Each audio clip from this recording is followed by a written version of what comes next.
நீர் ஒருவர் நீரே பெரியவர் மிகவும் மிகவும் பெரியவர் நீர் மிகவும் பெரியவர் நீர் நீரே பெரியவர் நீர் ஒருவர் நீரே பெரியவர் மிகவும் மிகவும் பெரியவர் நீர் மிகவும் கைத்தட்டி வீசும் புயல் காற்றை படைத்தவரே தூதன் துதிக்குள்ளே இருப்பவரே மொத்த உலகத்தை ஆள்பவரே எங்கள் இதயத்தில் வாழ்பவரே வீசும் புயல் காற்றை படைத்தவரே தூதன் துதிக்குள்ளே இருப்பவரே மொத்த உலகத்தை எங்கள் இதயத்தில் எல்லாரும் சேர்ந்து நீரே பெரியவர் நீர் ஒருவர் நீரே பெரியவர் மிகவும் மிகவும் பெரியவர் நீர் மிகவும் பெரியவர் நீர் நீரே பெரியவர் நீர் ஒருவர் நீரே பெரியவர் மிகவும் மிகவும் பெரியவர் நீர் மிகவும் பெரியவர் எல் ரோஹி என்னை காண்பவரே எல் ஷடாய் சர்வ வல்லவரே எலோஹிம் எங்கும் உள்ளவரே யெஷுவா ஆட்டுக்குட்டியானவரே எல் ரோஹி என்னை காண்பவரே எல் ஷடாய் சர்வ வல்லவரே எலோஹிம் எங்கும் உள்ளவரே யெஷுவா ஆட்டுக்குட்டி கரங்களை உயர்த்தி துதிப்பலி செலுத்தி கிருபையால் நிரம்பி ஆராதிக்கின்றோம் பாட்டுக்கள் பாடி ஆட்டங்கள் ஆடி கூட்டங்கள் கூடி உம்மை ஆராதிக்கின்றோம் நீர் நீரே பெரியவர் நீர் ஒருவர் நீரே பெரியவர் மிகவும் மிகவும் பெரியவர் நீர் மிகவும் பெரியவர் நீர் நீரே பெரியவர் நீர் ஒருவர் நீரே பெரியவர் மிகவும் மிகவும் பெரியவர் நீர் மிகவும் பெரியவர் வீசும் புயல் காற்றை படைத்தவரே தூதன் துதிக்குள்ளே இருப்பவரே மொத்த உலகத்தை எங்கள் இதயத்தை வீசும் புயல் காற்றை வீசும் புயல் காற்றை படைத்தவரே தூதன் துதிக்குள்ளே இருப்பவரே மொத்த உலகத்தை ஆள்பவரே எங்கள் இதயத்தில் வாழ்பவரே நீர் நீரே பெரியவர் நீர் ஒருவர் நீரே பெரியவர் மிகவும் மிகவும் பெரியவர் நீர் மிகவும் பெரியவர் நீர் நீரே பெரியவர் நீர் ஒருவர் நீரே பெரியவர் மலைகளை பெயர்த்து தரையாக்குவீர் பள்ளங்கள் நிறைத்து சமமாக்குவீர் கரடுகள் முரடுகள் நேராக்குவீர் செம்மையான பாதையிலே நடத்திடுவீர் மலைகளை பெயர்த்து தரையாக்குவீர் பள்ளங்கள் நிறைத்து சமமாக்குவீர் கரடுகள் முரடுகள் செம்மையான பாதையிலே கரங்களை உயர்த்தி துதிப்பலி செலுத்தி கிருபையால் நிரம்பி ஆராதிக்கின்றோம் பாட்டுக்கள் பாடி ஆட்டங்கள் ஆடி கூட்டங்கள் கூடி உம்மை ஆராதிக்கின்றோம் நீர் நீரே பெரியவர் நீர் ஒருவர் நீரே பெரியவர் மிகவும் மிகவும் பெரியவர் நீர் மிகவும் பெரியவர் நீர் நீரே பெரியவர் நீர் ஒருவர் நீரே பெரியவர் மிகவும் மிகவும் பெரியவர் வீசும் புயல் காற்றை படைத்தவரே தூதன் துதிக்குள்ளே இருப்பவரே மொத்த உலகத்தை ஆள்பவரே எங்கள் இதயத்தில் வாழ்பவரே வீசும் புயல் காற்றை படைத்தவரே தூதன் துதிக்குள்ளே இருப்பவரே மொத்த உலகத்தை எங்கள் இதயத்தை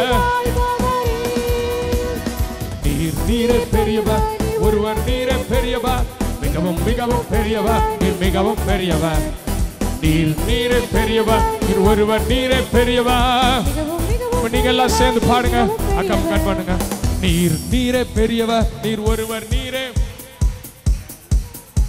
நீர் மிகவும் பெரிய நல்ல வாய் திறந்து நீர் நீரே பெரியவர் நீர் ஒருவர் நீரே பெரியவர் மிகவும் மிகவும் பெரியவர் நீர் மிகவும் சொல்லுங்க வீசும் புயல் காற்றை படைத்தவரே தூதர் துதிக்குள்ளே இருப்பவரே மொத்த உலகத்தை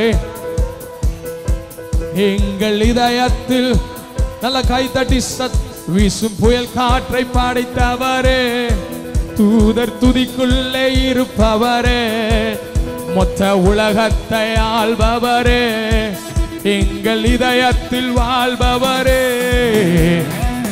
நீரே பெரியவர், நீர் ஒருவர் நீரே பெரியவர், மிகவும் மிகவும் பெரியவர். நீரே பெரியவர், நீர் ஒருவர் நீரே பெரியவர், பெரியவர். நீரே பெரியவர், நீர் ஒருவர் நீரே பெரியவர், மிகவும் மிகவும் பெரியவர். அவர் பெரியவர் நம்பி ஆராதிக்க வந்தவங்க கையை தட்டி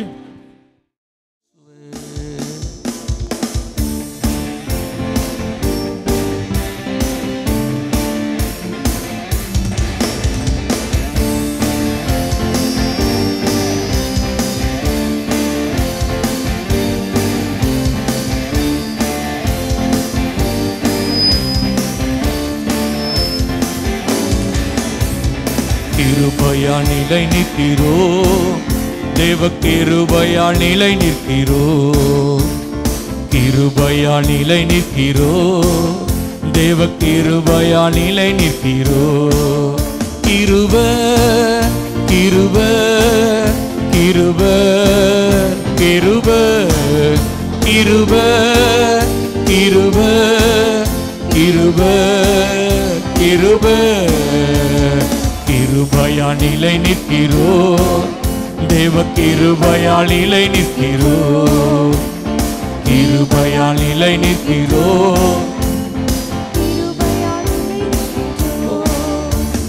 பேர் சொல்லி அழைத்தது உங்க கிருப, பெரியவனாக்கியது உங்க கிருப. பேர் சொல்லி அழைத்தது உங்க கிருப,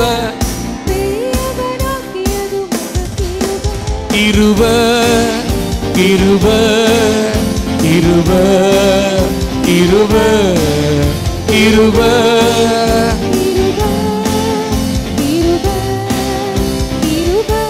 ஓ கிருபையால் நிலை நிற்கிறோ, தேவ கிருபையால் நிலை நிற்கிறோ, கிருபையால் நிலை நிற்கிறோ, தேவ கிருபையால். நீதிமானாய் நீதிமானாய் மாற்றியது உங்க கிருப, நித்தியத்தில் சேர்த்தது உங்க கிருப. நீதிமானாய் மாற்றியது உங்க கிருப, கிருப கிருப கிருப கிருப கிருப.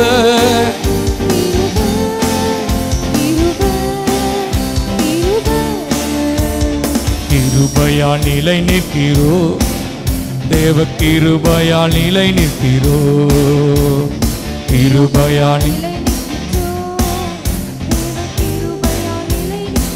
கட்டுகளை கட்டுகளை நீக்கியது உங்க கிருப, காயங்களை கட்டியது உங்க கிருப. கட்டுகளை நீக்கியது உங்க கிருப, காயங்களை கட்டியது உங்க கிருப. கிருப கிருப கிருப.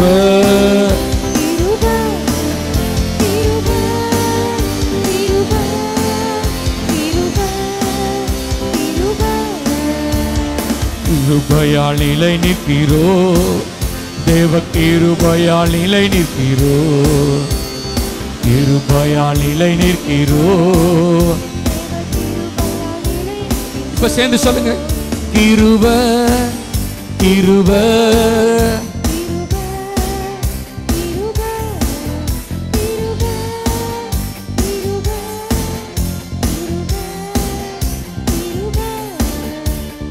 கிருபையால் நிலை நிற்கிறோ, தேவ கிருபையால், கிருபையால் நிலை நிற்கிறோ.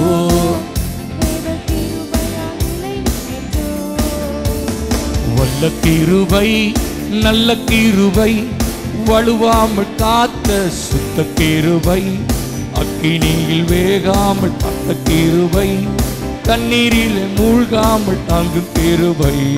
வல்ல கிருபை நல்ல கிருபை, வலுவாமல் காத்த சுத்த கிருபை, அக்கினியில் வேகாமல் காத்த கிருபை, தண்ணீரிலே மூழ்காமல் தாங்கும் கிருபை. உம் கிருபை என்னை தாங்கிடுதே, உம் கிருபை, உம் கிருபை என்னை தாங்கிடுதே, உம் கிருபை என்னை நடத்திடுதே. அல்லே அல்லேலூயா,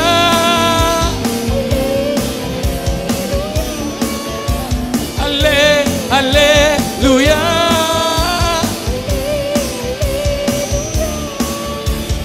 வல்ல கிருபை நல்ல கிருபை, வலுவாமல் காத்த சுத்த கிருபை, அக்கினியில் வேகாமல் காத்த கிருபை, தண்ணீரிலே மூழ்காமல். இப்ப நீங்க மட்டும் சொல்லுங்க. வல்ல கிருபை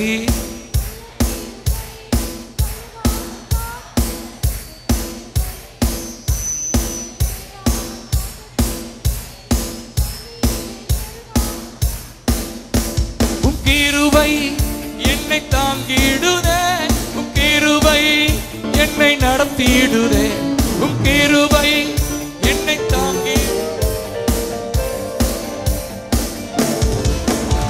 அல்லே அல்லேலூயா, அல்லே அல்லேலூயா.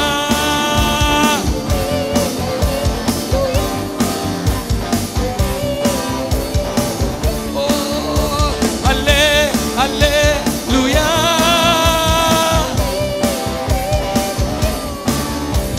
அல்லே அல்லேலூயா. வல்ல கிருபை வல்ல கிருபை நல்ல கிருபை, வலுவாமல் காத்தி சுத்த கிருபை, அக்கினியில் வேகாமல் காத்த கிருபை, தண்ணீரிலே மூழ்காமல் தாங்கும் கிருபை. வல்ல கிருபை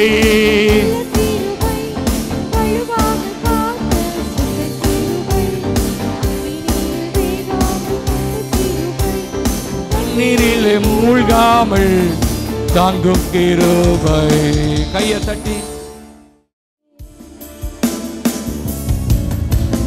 நீரே போதும், நீரே போதும், நீரே போதும் இயேசுவே, நீரே போதும்.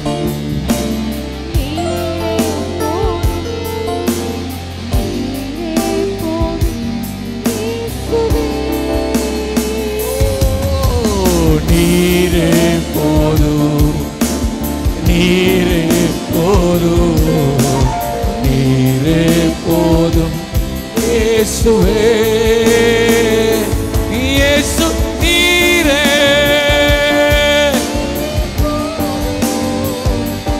நீரே போதும் இயேசுவே,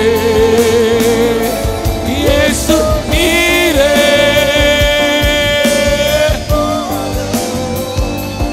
நீரே போதும் இயேசுவே. உம்மன்பு உம்மன்பு எனக்கும் போதும், உம் கிருபை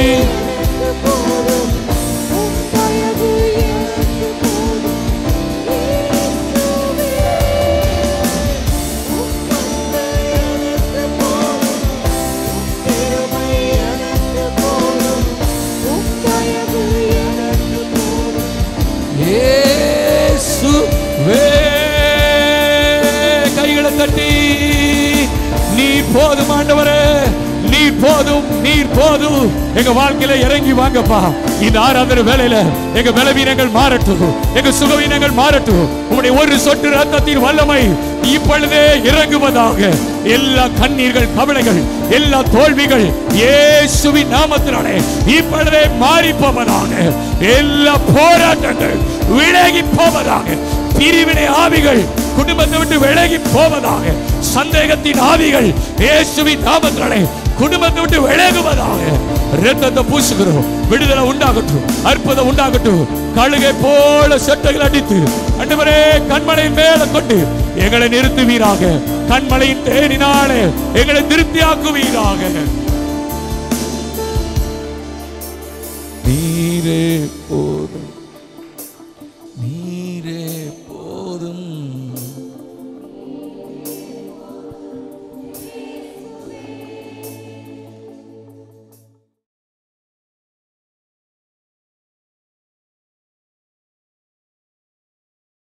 கர்த்தருடைய பரிசுத்த நாமத்திற்கு ஸ்தோத்திரம் உண்டாவதாக. ஹல்லேலூயா. காலை வேளைக்காக, அதாவது ஓய்வு நாளுக்காக நான் என்னுடைய வீட்டில் நான் ஜெபித்து கொண்டிருக்கும் பொழுது கர்த்தர் என்னோடு பேசின ஒரு செய்தி, அது ரொம்ப வருஷத்திற்கு முன்னதாக நான் தெலுங்கில் பேசியிருந்தேன்.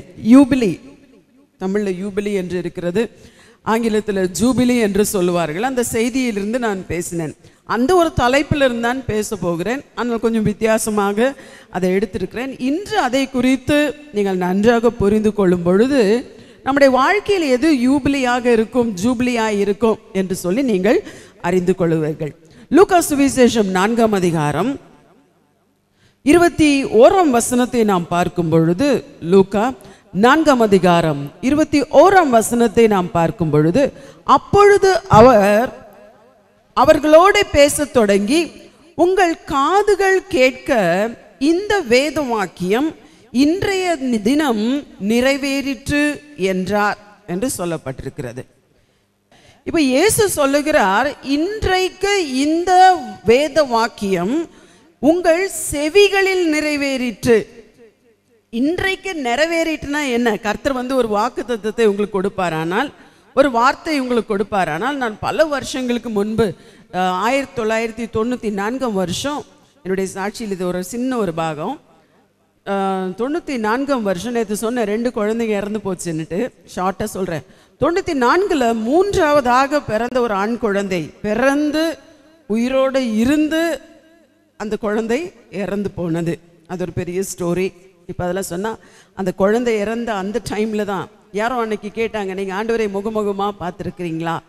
அந்த குழந்தை இறந்து நான் உடைக்கப்பட்டு ஐசியூவில் இருந்த அந்த டைமில் தான் என் கணவனை என்கிட்ட டாக்டர் சொல்லியிருந்தாங்க, என்னை விட்டு போகவே கூடாது, எந்த நேரத்தில் என்ன நடக்குமோ தெரில, பயங்கர ப்ளீடிங் எல்லாம் ஆகி நிறைய டியூப்ஸ் எல்லாம் போட்டு மானிட்டர்லாம் வச்சு ஐசியூவில் வச்சுருந்தாங்க. ஆனால் குழந்தை இறந்தது எனக்கு தெரியாது. இவங்க குழந்தைய அடக்கம் பண்ண போயிட்டாங்க. அந்த எதுக்கு போனாங்கன்னு தெரியாது. நான் கண்ணை மூடிட்டு, எனக்கு ரொம்ப சந்தோஷம், என்ன தான் கஷ்டப்பட்டாலும் எத்தனையோ வருஷத்துக்கு அப்புறம், அதாவது பல உபத்திரவங்களுக்கு அப்புறம் தேவன் எனக்கு ஒரு ஆண் குழந்தையை கொடுத்தார் என்று சொல்லி நான் கண்ணை மூடிட்டு இருக்கிறேன். அன்கான்ஷியஸ், பாதி அன்கான்ஷியஸில் இருக்கேன். உங்களுக்கு தெரியும், ஐசியூ ரூமில் லைட்ஸ் போட மாட்டாங்க. அந்த இருட்டு அறையில் கொஞ்சம் தான் வெளிச்சம் இருக்கும்.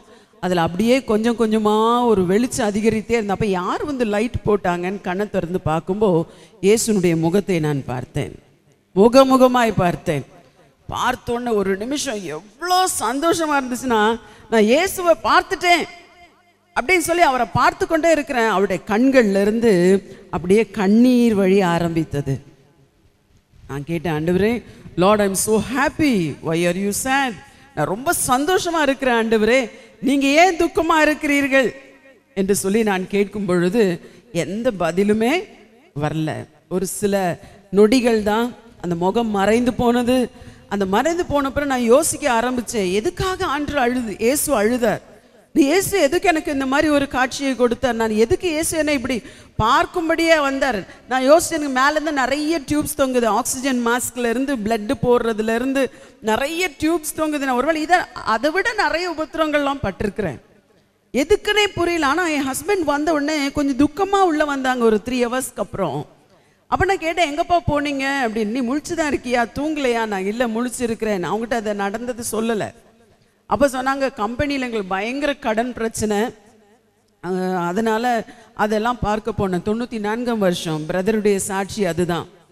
அப்போ அவங்க சொன்னப்போ நான் சொன்னேன், நீங்கள் அதுக்காக போன மாதிரி தெரியலையே, நமக்கு தான் கடன் பிரச்சனை ரொம்ப நாளாக இருக்குது அப்படின்னு சொல்லும்போது, அவங்க பொய் சொன்னால் நல்லா தெரிஞ்சிடும்ல, ஃபேஸில் அப்படியே எழுதி ஒட்டியிருக்கோம் சிலருக்கு. நான் சொன்னேன், ஏதோ பொய் சொல்கிறீங்க, உண்மையை சொல்லுங்கன்னா, இல்லை ஒன்றும் இல்லைன்னு சொல்லிகிட்டே இருந்தாங்க. அப்போ நான் சொன்னேன், ஏதோ ஒன்று நடந்திருக்கிறது. நான் ஆண்டுடைய ஒரு இப்படி ஒரு காட்சி கிடையாது, உண்மையில் இயேசுவை நான் பார்த்தேன் அப்படின்னு சொல்லும்போது, அப்புறம் மெதுவாக சொன்னாங்க, டாக்டர்ஸ் உன்ட்ட சொல்லக்கூடாதுன்னு சொன்னாங்க, உன் ஹார்ட் ரொம்ப பால்பிட்டேஷனில் இருக்குது, ரொம்ப ஸ்லோ பீட்டாக இருக்குது, அவள் ஹார்ட் நின்று போய் ஹார்ட் அட்டாக் வந்தாலும் வந்துடும், சொல்லாதீங்கன்னு சொன்னாங்க. இந்த குழந்தையும் இறந்து போச்சுன்னு சொன்னாங்க. எப்படி இருந்துச்சு தெரியுமா? இப்போ நான் பண்ணுற ஜெபத்தை விட அப்போ நீங்கள் பார்த்தீங்கன்னா, அப்போ பெருசாக ஊழியனே கிடையாது, அப்போ ஸ்டார்ட் கூட பண்ணல. 94ஆம் வருஷம் 24 மணி நேரம் பாடிட்டு இருப்பேன், 24 மணி நேரம்னா தூங்கலையான்னு கேட்காதீங்க, தூங்குற நேரத்தை தவிர ஒரே பாட்டாக தான் இருக்கும், ஒரே ஜெபமாக தான் இருக்கும், ஒரே வேத வாசிப்பாக தான் இருக்கும். அப்படி இருந்த நாட்களில் நான் ஆண்டவர்கிட்ட கேட்க ஆரம்பித்தேன், கதறி அழுது. என் விசுவாசம் எல்லாம் ஒரு நிமிஷத்தில் அப்படியே 0 ஆகி போன மாதிரி ஆயிடுச்சு. 3வது குழந்தை. நான் அப்படி இருக்கும்போது தான் இந்த ஒரு காரியம் என்னது, இயேசுவை நான் பார்த்த அவர் அழுதது வேதத்தோடு அதை கம்பேர் பண்ணி பார்க்கும்போது, மார்த்தா மரியாள் லாசருடைய காரியங்களை பார்க்கும்போது அவர் அழுதது ஏன் அழுதார், இதெல்லாம் யோசிச்சு அவருடைய வசனம் அவருடைய முகம்தான் என்னை தேற்றினது.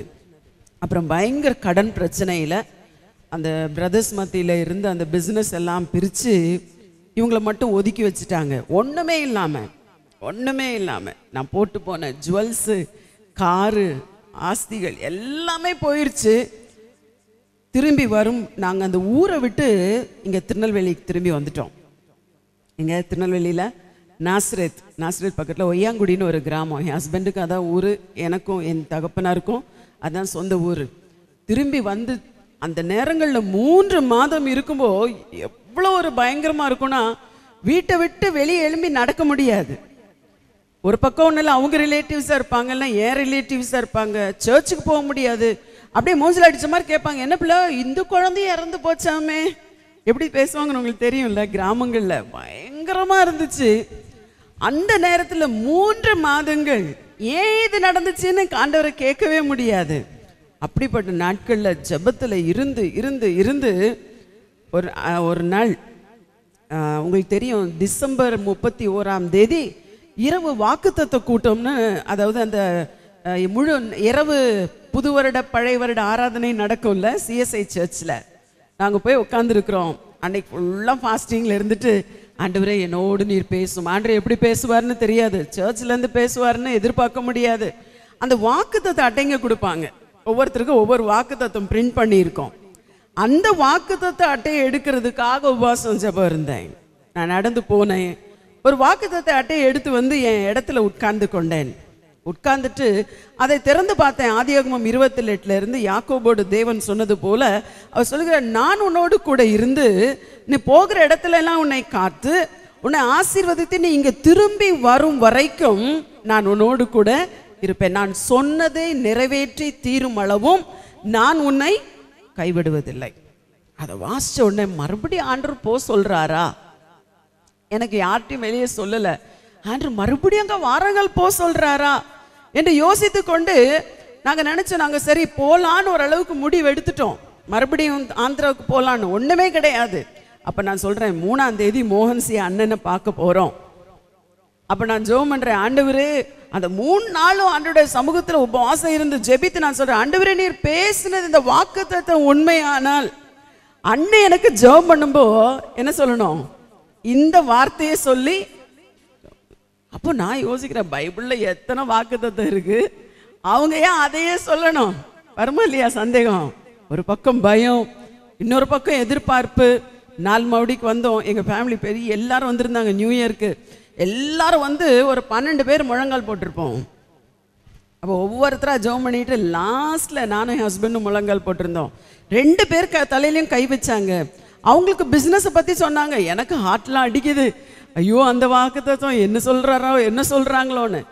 தலையில் அந்த கை அவங்க தலையிலேருந்து எடுத்துகிட்டு என் தலையில் கை வச்ச உடனே வலது கை வச்சாங்க. உடனே சொன்னாங்க, என் மகளே அதே வசனம், நான் உன்னோடு கூட இருந்து நீ போகிற இடத்துல எல்லாம் நான் உன்னோடு கூட இருந்து நான் உனக்கு சொன்னதை நிறைவேற்றி தீரும் அளவும் நான் உன்னை கைவிட மாட்டேன் என்று தான் அவங்க சொன்னாங்க. கரங்களை தட்டி ஆண்டவரை மகிமைப்படுத்துவோமா? அந்த சொன்ன வாக்கு தத்துவம் இன்னும் நிறைய சொன்னாங்க. அவங்க சொன்னதை எல்லாம் எழுதி வச்சேன். அந்த எழுதி வச்ச அந்த வார்த்தையில் நான் இப்போ உங்களுக்கு சொன்னது, அவங்க சொன்னதில் ஒரு வாக்கு தத்துவம் மட்டும்தான். ஆண்டவர் என்னை எப்படி பயன்படுத்துவார், என்ன எல்லாம் செய்வார். நான் யோசிச்சேன், நானா ஃப்ளைட்டை ஏறினது கிடையாது, நானா பயன்பட போகிறேன் என்று நினச்சேன். ஆனால் இன்றைக்கு யோசித்து பார்த்தா அவங்க சொன்ன வாக்கு தத்துவத்தில் 99%ல் இன்னும் ஒன்று இருக்குது. அது என்னன்னு சொல்ல மாட்டேன். அது இந்த வருஷம் நிறைவேறும்னு கர்த்தர் சொல்லியிருக்கிறார். 99% இப்போ எத்தனை நாடுகள் போயிருக்கேன்னு எனக்கே தெரியாது. 2 பாஸ்போர்ட் ஃபுல் ஆயிடுச்சு, ஸ்டாம்ப் பண்ணி இப்போ 3வது ஜம்போ பாஸ்போர்ட் அப்ளை பண்ணியிருக்கிறேன். எதுக்காக சொல்றேன்னா, அது வாக்குத்தத்தம். அது என்னது? நிறைவேறின வாக்குத்தத்தம். ஆனா இப்போ நான் மெசேஜுக்கு வரேன். இயேசு சொன்னது நிறைவேறிற்றுன்னு சொல்லல, உங்கள் காதுகளில் நிறைவேறிற்று என்று சொன்னார். அப்ப காதுகள் it's fulfilled in your ears என்று சொல்லப்பட்டிருக்கிறது. அப்ப காதுகளில் நிறைவேறிற்றுனா எதை குறித்து அவர் பேசினார் அதை நாம் பார்க்க போகிறோம். அது எப்படி நிறைவேறிற்று என்று சொல்லி பார்க்க போகிறோம். அவர் எந்த வேத பகுதியை வாசித்தார்? ஏசாயா தீர்க்கதரிசியின் புஸ்தகத்தை அவர் வாசித்து அவர் உட்கார்ந்தார் என்று சொல்லி நம்ம பார்க்கிறோம். அந்த ஏசாயாவில் இருக்கிற அந்த வேத வசனமும் இயேசு வாசித்த அந்த லூக்கா சுவிசேஷம் 4ஆம் அதிகாரத்தில் இருக்கிற அந்த வேத வசனமும் என்ன வசனம்? அது கர்த்தருடைய ஆவியானவர் என் மேல் இருக்கிறார். 4ஆம் அதிகாரத்தில் 17ஆம் வசனத்திலிருந்து 19ஆம் வசனத்தை வரைக்கும் நாம் பார்க்கும் பொழுது, பழைய ஏற்பாட்டில் ஏசாயா சொன்ன தீர்க்கதரிசியுடைய வார்த்தை, கர்த்தருடைய ஆவியானவர் என் மேல் இருக்கிறார், தரித்திரருக்கு சுவிசேஷத்தை பிரசங்கிக்கும்படி என்னை அபிஷேகம் பண்ணினார், இருதயம் நறுங்குண்டவர்களை குணமாக்கவும், சிறைப்பட்டவர்களுக்கு விடுதலையும், குருடர்களுக்கு பார்வையும் பிரசித்தப்படுத்தவும், நொறுங்குண்டவர்களை விடுதலையாக்கவும், கர்த்தருடைய அனுக்கிரக வருஷத்தை பிரசித்தப்படுத்தவும் என்னை அனுப்பினார் என்று எழுதியிருக்கிற இடத்தை அவர் கண்டு வாசித்து புஸ்தகத்தை சுருட்டி, அடுத்ததை பார்ப்போம். என்ன சொல்லப்பட்டிருக்கு? அவர் சொல்லுகிற எல்லாருடைய கண்களும் அவர் மேல் நோக்கமாயிருந்தது என்று சொல்லப்பட்டிருக்கிறார். சொல்ல இந்த வேத வாக்கியம் உங்கள் காதுகளில் கேட்க இந்த வேத வாக்கியம் இன்றைய தினம் நிறைவேறிற்று. அதாவது fulfill in your ears என்று சொல்லி ஆங்கிலத்தில் இருக்கு. உங்கள் காதுகள் கேட்க நிறைவேறிற்று. இப்போ இயேசுவை பற்றி நாம் பார்க்க வேண்டுமானால், அவர் முதலாவது 30 வயது வரைக்கும் என்ன செய்து கொண்டிருந்தார்னு நமக்கு தெரியாது. பைபிளில் எழுதப்பட்டிருக்கு 30 வயசு வரைக்கும் என்ன செய்தார்னு. எங்க இருக்கு தெரியுமா? ஒரு வசனம் இருக்கிறது. அவருடைய வழக்கத்தின்படியே, என்னது? வழக்கத்தின்படியே ஓய்வு நாள் என்று தேவாலயத்திற்கு போய் அவர் வேத வசனத்தை எடுத்து வாசித்தார். So it was is usual habit என்று சொல்லப்பட்டிருக்கு. இப்போ உங்க சின்ன பிள்ளைங்கள்லாம் இருக்கிறாங்க, வாலி பிள்ளைங்களா இருக்காங்க, உங்களுடைய வழக்கம் என்ன? ஒவ்வொரு ஓய்வு நாளும் தேவாலயத்துக்கு வந்து நீங்கள் வந்து சிலர் பைபிள் ரீடிங் பண்ணுறீங்களா இருக்கணும், அஷ்ரஸாக இருக்கிறீங்களா இருக்கும். ஆனால் இயேசுனுடைய வழக்கம் என்ன? அவர் தேவாலயத்திற்கு சென்று வேத வசனங்களை எடுத்து அவர் வாசிக்கிறார். ஆனால் இந்த வேத வசனம் ஏன் வந்து வேதத்தில் 30 வருஷம் கதை எழுதலைன்னா, இப்போ அந்த கதைங்களுக்கும் இப்போ மற்ற நம்ம சரித்திரங்கள்லாம் பதிக்கிறோம்ல, அந்த மாதிரி ஆயிரும். அதெல்லாம் நமக்கு தேவையே கிடையாது. என்னது தேவை தெரியுமா? அவர் அபிஷேகம் பண்ணப்பட்ட பிறகு அதற்கு அப்புறம்தான் அவருடைய சரித்திரத்தை பற்றி எழுதப்பட்டிருக்கிறது. அது எவ்வளவு எழுதப்பட்டிருக்கிறது? யோவான் எழுதி முடிக்கிறார். ஒருவேளை இயேசு செய்த எல்லாவற்றையும் கூட எழுத வேண்டுமானால் என்ன செய்யாது? உலகத்தில் இருக்கிற புஸ்தகம் கொள்ளாது. உங்களுக்கு தேவையானது மட்டும்தான். இங்க நாம் பார்க்கிறோம், இயேசுனுடைய வாழ்க்கை அந்த 30வது வயதில் அவர் எப்பொழுது பரிசுத்த ஆவியினால் அபிஷேகம் பண்ணப்பட்டாரோ, அதான் சொல்லப்பட்டிருக்கிறது, கர்த்தருடைய ஆவியானவர் என் மேல் இருக்கிறார். எத்தனை பேர் இங்க இருக்கிறவங்க? நான் நேற்று பார்க்கும்போது எனக்கு தெரியும், அபிஷேகம் பெற்றவங்க வந்து மறுபடியும் அவங்களுக்கு அபிஷேகம் பிரேயர் பண்றது ரொம்ப கஷ்டம். என்னது? நீங்கெல்லாம் அபிஷேகிக்கப்பட்டவர்கள், கர்த்தருடைய ஆவியானவர் என் மேல் இருக்கிறார் என்று இயேசு சொல்லும் பொழுது, அந்த ஆவியானவர் நம்ம மேல இருக்கிறதுனால என்ன நடக்கும் என்பதை இன்று நான் உங்களுக்கு சொல்லுகிறேன். இயேசு சொல்லுகிறார், தரித்திரருக்கு சுவிசேஷம், அவர் சுவிசேஷத்தை சொல்ல ஆரம்பித்தார். ஆனா இயேசு அபிஷேகம் பெற்றதை போல பூமியில் அந்த நாட்கள்ல யாருமே அபிஷேகத்தை பெறவில்லை. அவர் சொன்னது இன்றைய தினம் நிறைவேறிற்று. அந்த தினத்துல என்ன ரொம்ப முக்கியமான விஷயம் சரித்திரம் சொல்லுகிறது. சரித்திரம் என்சைக்ளோபீடியா இயேசுவை பற்றியும் ஒவ்வொரு பைபிளில் எழுதப்பட்ட நாட்கள் எந்த நாட்களில் எந்த டைமில் காலகட்டத்தில் எழுதப்பட்டிருக்கிறதுன்னு சொல்லி சரித்திரம் இருக்கு. அதை பார்க்க போனால் 26வது AD 26வது நூற்றாண்டில், அதாவது கிறிஸ்துவுக்கு பின் எழுதப்பட்டது. கரெக்டா அந்த டேட்டு ஸ்பெகுலேஷனா இருக்கலாம், உண்மையா இருக்கலாம். செப்டம்பர் 11ஆம் தேதி. அந்த வருஷம் என்ன வருஷம் சொன்னா யூபிலி வருஷம். யூபிலி வருஷம். இந்த யூபிலி வருஷம் என்னது என்று நாம் பார்க்க வேண்டுமானால் லேவியராகமம் 25ஆம் அதிகாரம் 10ஆம் வசனத்தை நாம் பார்க்கும் பொழுது 50ஆம் வருஷத்தை பரிசுத்தமாக்கி தேசம் எங்கும் அதன் குடிகளுக்கெல்லாம் விடுதலை கூற கடவீர்கள் என்று சொல்லி வேதம் சொல்லுகிறது. இந்த 7 என்ற எண் அதாவது நாட்கள் கேலண்டர்ல ரொம்ப முக்கியமானது. 7வது நாள் என்னது? ஓய்வு நாள். அது எப்ப ஆரம்பமானது? தேவன் வானத்தையும் பூமியும் உண்டாக்கின பொழுது 7வது நாளை ஓய்வு நாளாக்கினார். அதுக்கப்புறம் நீங்க இந்த லேவியராகமம் எல்லாம் வீட்டுக்கு போய் நிதானமா வாசிச்சு பாருங்க. 25, 26, 27ஆம் அதிகாரங்கள் எல்லாம் 3 அதிகாரம் வாசிக்கணும்.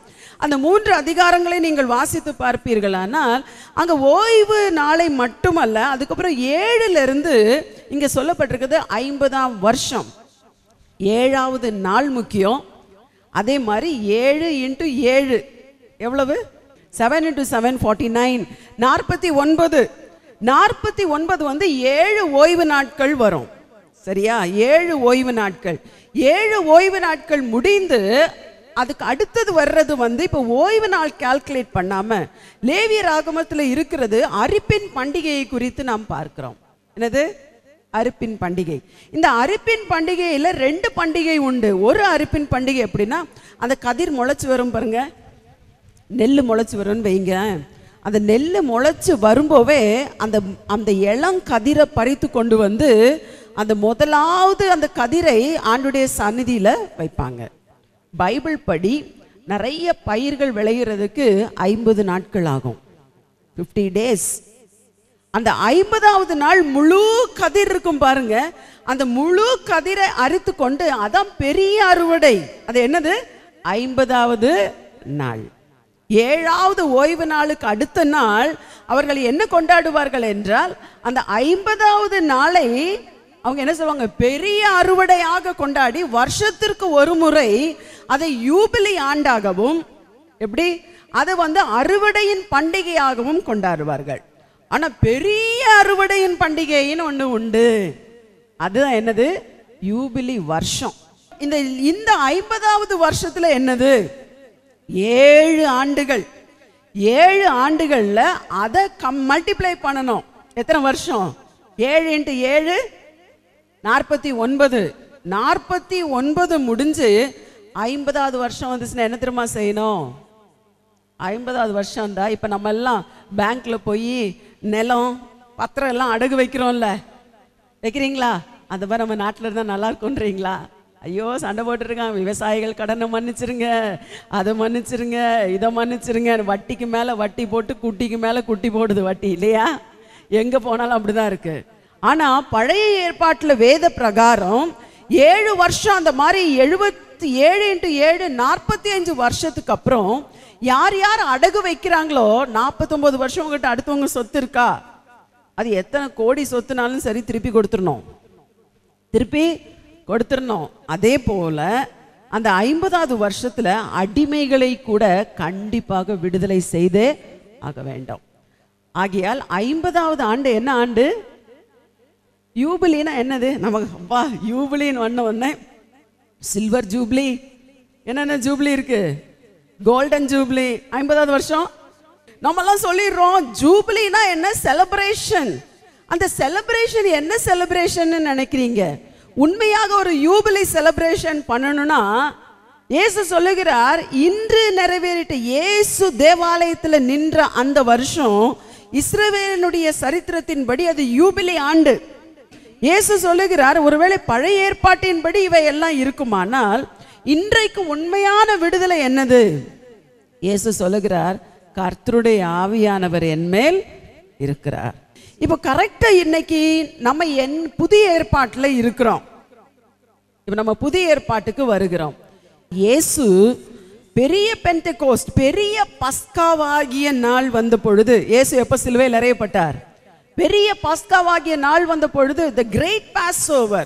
கிரேட் பாஸ் ஓவர் கூட யூபிலி வருஷத்துல தான் வருது. அந்த யூபிலி வருஷத்துல இயேசு சிலுவையில் அறையப்பட்டது. நீங்கள் சரித்திரத்தை நீங்க நல்லா வாசிச்சு பார்த்தீங்கன்னா, பெரிய பஸ்காவுக்கு முந்தின நாள் என்று சொல்ல வேண்டுமானால் புதன்கிழமை வர்றது.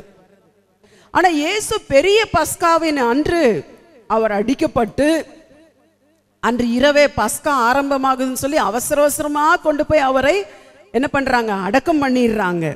அடக்கம் பண்ண பிறகு நீங்கள் பார்த்தீங்கன்னா பஸ்கா ஆரம்பமாகுது. ஸோ இயேசு அடக்கம் பண்ணப்பட்டு அவர் உயிர் தெழுந்த பிறகு சீஷர்களிடத்தில் என்ன சொல்லுகிறார், நீங்கள் யாரும் நீங்கள் வெளியே போகாம உங்களுக்கு எல்லாம் வாக்குத்தத்தம் பண்ணப்பட்டது உங்களுக்கு கொடுக்கும் வரைக்கும் எருசலேம்ல தரித்திருங்கள் என்று சொல்றார். அப்ப இயேசுடைய சீஷர்கள் என்ன செய்யறாங்க, காத்திருக்கிறாங்க. எவ்வளவு நாள் காத்திருந்தாங்க, அவர் உயிர் தெழுந்த பிறகு அவர்கள் அந்த பெண்டெகோஸ்டே நாள் வரைக்கும் காத்திருந்தார்கள்.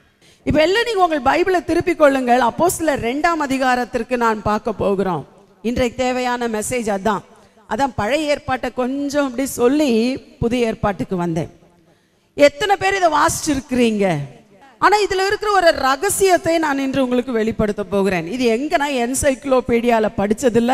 ஒரு நாள் ஜெபத்தில் காத்திருக்கும் பொழுது கர்த்தர் என்னோடு பேச ஆரம்பிச்சார். எனக்கு ரொம்ப ஷாக்கிங்கா இருந்துச்சு. ஏன்னா ஒரு 1000 முறையாவது இதை வாசிச்சிருப்பேன். பெந்தெகோஸ்தே நாள் வந்த பொழுது சீஷர்கள் எல்லாம் 120 பேர், எத்தனை பேரு, 120 பேர் மேல் வீட்டு அறையில காத்திருக்கிறார்கள். அவர்கள் ஜெபிக்கும் பொழுது என்ன நடந்தது? வேதம் சொல்லுகிறது, பெரிய முழக்கம் போல ஒரு காற்று வந்தது. 2ஆம் அதிகாரத்தை நாம் பார்க்கும் பொழுது 2ஆம் வசனத்திலிருந்து நாம் பார்க்கிறோம். 2ஆம் வசனத்திலிருந்து நாம் பார்க்கும் பொழுது அங்கு சொல்லப்பட்டிருக்கிறது, பெரிய முழக்கம் போல, பலத்த காற்றடிக்கிற முழக்கம் போல. காற்று வரும்போது முழக்கம் வருமா?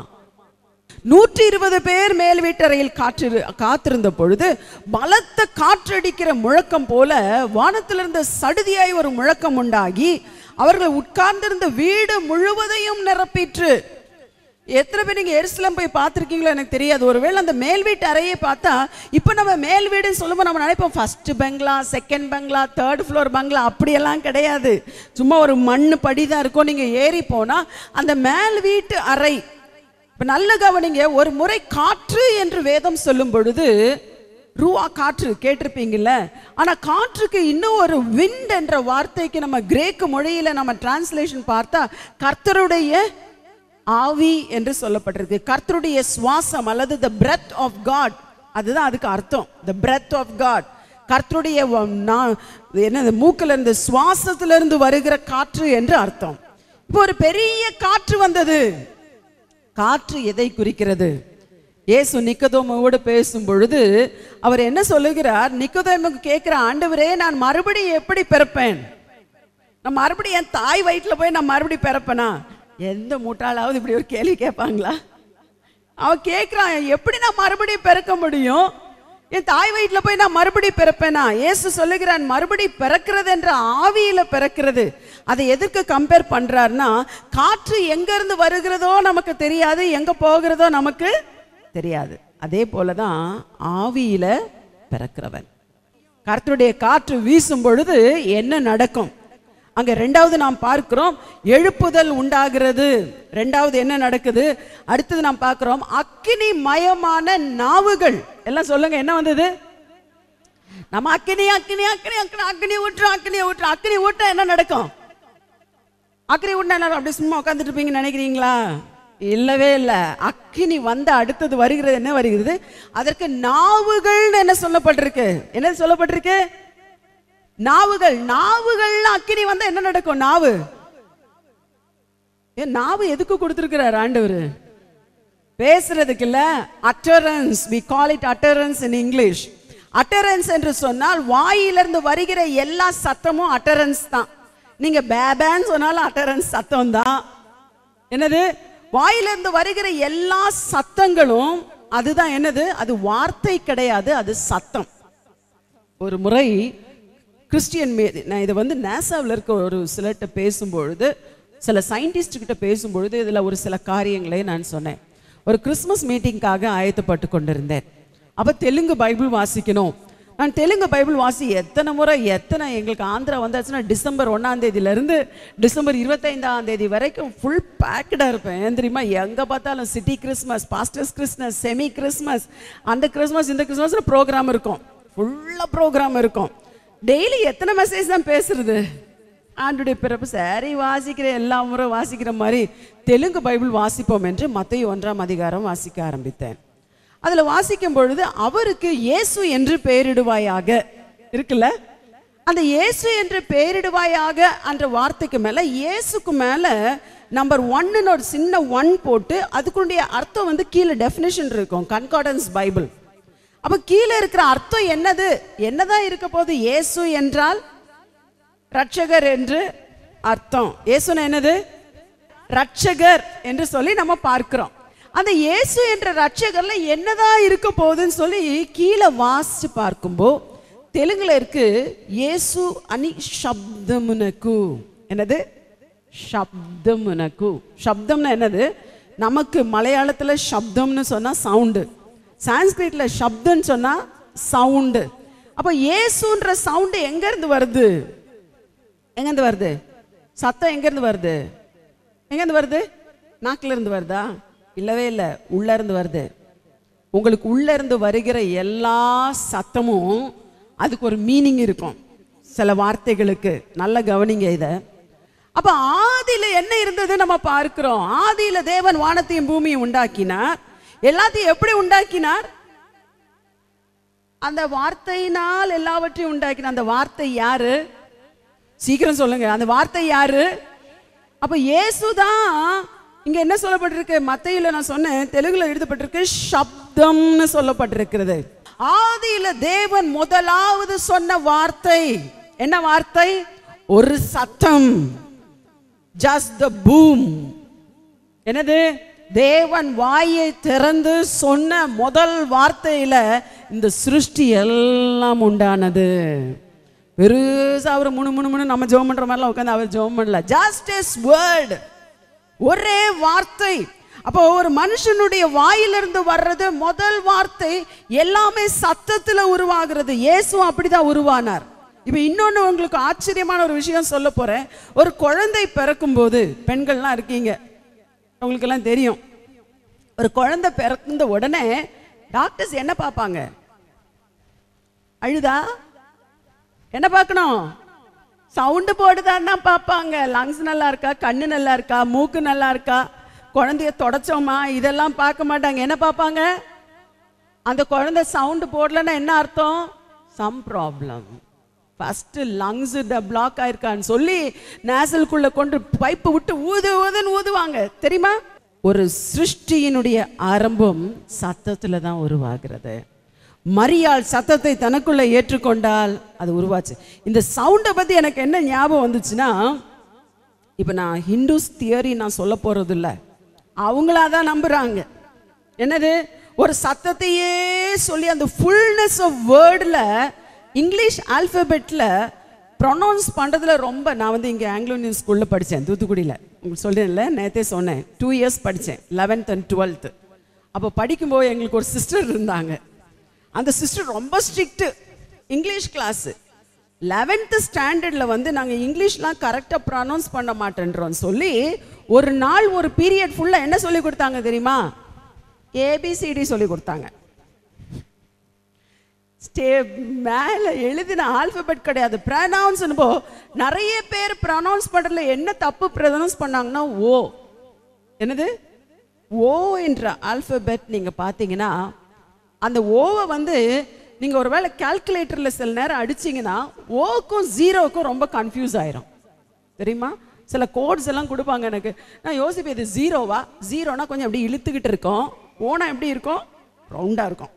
அப்போ அந்த சிஸ்டர் ஓனா, இப்போ நான் உங்கள்கிட்ட எல்லாம் சொன்னேன், நீங்கள் சிரிக்க போறீங்க. அவங்க சொல்லுவாங்க, வாய் இப்படி திறக்கணும், your mouth should come like this, open your mouth. ஓ ஐயோ, எங்களுக்கெல்லாம் பயமாக இருக்கும். நல்லவேளை நான் பெங்களூரில் படித்ததுனால எனக்கு கொஞ்சம் இங்கிலீஷ் அப்போ நல்லாவே வந்துருந்துச்சு, பிரச்சனை இல்லை. ஒவ்வொரு பொண்ணுங்களும் இந்த ஸ்பிக்கில் இருந்தெல்லாம் நிறைய பேர் வந்திருந்தாங்க. அப்போ பூனேல இருந்தெல்லாம் நிறைய பேர் என் கூட படித்தாங்க, பாம்பேலேருந்து படித்தாங்க, மலேசியாவிலேருந்து படித்தாங்க. அப்போ அதிகமாக நான் படித்த ஆங்கிலோ இந்தியன் எல்லாம் ஃபாரின் ஸ்டூடெண்ட்ஸ், அவுட்வர்ட் ஸ்டூடெண்ட்ஸ் தான் இருந்தாங்க. நான் பெங்களூர்லேருந்து வந்திருந்தனால எனக்கு அட்மிஷன் கஷ்டப்பட்டு கிடச்சிச்சு. நான் நினச்சேன், ஐயோ ஏபிசிடி 11th கிளாஸ்லையா? அப்போ அவங்க என்ன திரும்ப சொல்லுவாங்க, your sound should come from inside. உங்க சத்தம் எங்க இருந்து வரணும்? அதை ப்ரொனவுன்ஸ் பண்ணணும்னா உங்க வாய் நீங்க ஃபுல்லா திறக்கணும். உங்க சவுண்ட் இந்த நாக்கு முனியில இருந்து வரக்கூடாது, உள்ள இருந்து வர்றதா சத்தம்னு சொன்னாங்க. இப்ப நீங்க யோசிச்சு பாருங்க, உங்க ப்ராப்ளம் வந்து உங்க நாக்குலயோ உங்க தொண்டையிலயோ கிடையாது. சவுண்ட் வரலனா ஊமையா இருக்கிறது காரணம் உள்ள என்னமோ ப்ராப்ளம் இருக்கு உள்ள. இப்ப நான் எதுக்காக இந்த சத்தம் சொல்றேன்னா, இங்க சொல்லப்பட்டிருக்க அவர்கள் மேல் இறங்கி வந்த அந்த அக்கினி என்னவா இருந்தது? எப்படி இருந்துச்சு? நாவுகளாக இருந்தது. அவர்கள் மேல் இறங்கி வந்த உடனே அவர்கள் என்ன செய்ய ஆரம்பித்தார்கள்? ஒவ்வொருவரும் ஐயோ எங்களுக்கு அந்நிய பாஷை வேணும், அந்நிய பாஷை. எத்தனை பேர் ஜெபம் பண்றீங்க? அப்படி பரிசுத்த ஆவியினால் நிரப்பப்பட்டு ஆவியானவர் தங்களுக்கு தந்தருளின வரத்தின்படியே வெவ்வேறு பாஷைகளிலே பேச ஆரம்பித்தார்கள். தமிழ்ல ரொம்ப கிளியரா இருக்கு இந்த வசனம். எத்தனை பேர் பார்த்தீங்க? 4ஆம் வசனம், தந்தருளின, அது என்னது? வரம். அந்த அந்நிய பாஷை வரம் வந்தாதான் பரிசுத்த ஆவியை பெற்றுக்கொண்டீங்கன்னு அர்த்தமே கிடையாது.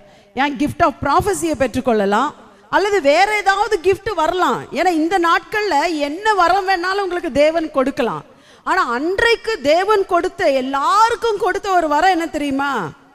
பாஷைகளை பேசுகிற வரம். ஏன் அன்னைக்கு அந்த பாஷை வரத்தை கொடுத்தாருன்னா, அன்னைக்கு அது தேவை. இப்ப என்னுடைய அனுபவத்தை சொல்றேன்.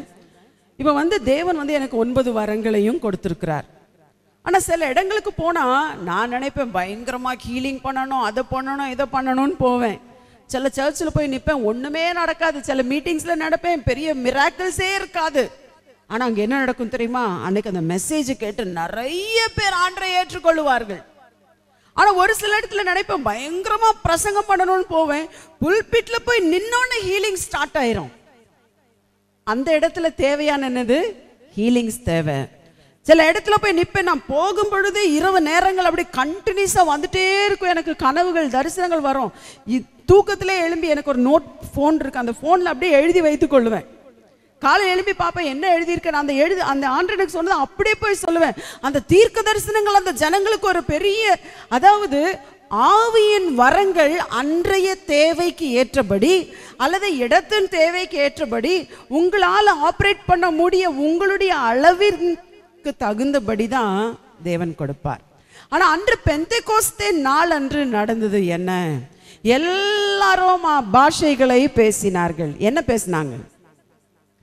எத்தனை பேர் இருந்தாங்க? இப்ப வாங்க, இப்ப நான் ரெவல்யூஷனுக்கு வர போறேன். எத்தனை பேர் இருந்தாங்க? 120 பேர் இருந்தாங்க, அப்படித்தானே? 120 பேர் என்ன பாஷைகளை பேசினார்கள்? என்ன பாஷை பேசினாங்களா? நம்ம பார்க்க போறோம். அங்க 5ஆம் வசனத்தை பார்க்கும் பொழுது, வானத்தின் கீழ் இருக்கிற சகல தேசத்திலாரும் இருந்து வந்த தேவ பக்தி உள்ள யூதர்கள் அப்பொழுது எருசலேம்ல வாசம் பண்ண. இப்ப கவனிங்க, ஏன் அத்தனை தேசத்துல இருந்து வந்திருந்தாங்க? ஆவியை பெற்றுக்கொள்றதுக்கா? உங்களுக்கு தெரியுமா ஏன் வந்திருந்தாங்கன்னு? அது பெந்தெகோஸ்தே பண்டிகை. சாதாரண பெந்தெகோஸ்ட் இல்ல, 50வது யூபிலி வருஷம். அவங்க எதுக்கு வந்திருப்பாங்க? ஒண்ணு இல்ல, அவங்க நிலங்களை மீட்க வந்திருப்பாங்க, அல்லது அடிமையா வச்சுட்டு போயிருப்பாங்க பாருங்க, அவங்களுக்கு விடுதலை பண்ணணுமேனு வந்திருப்பாங்க.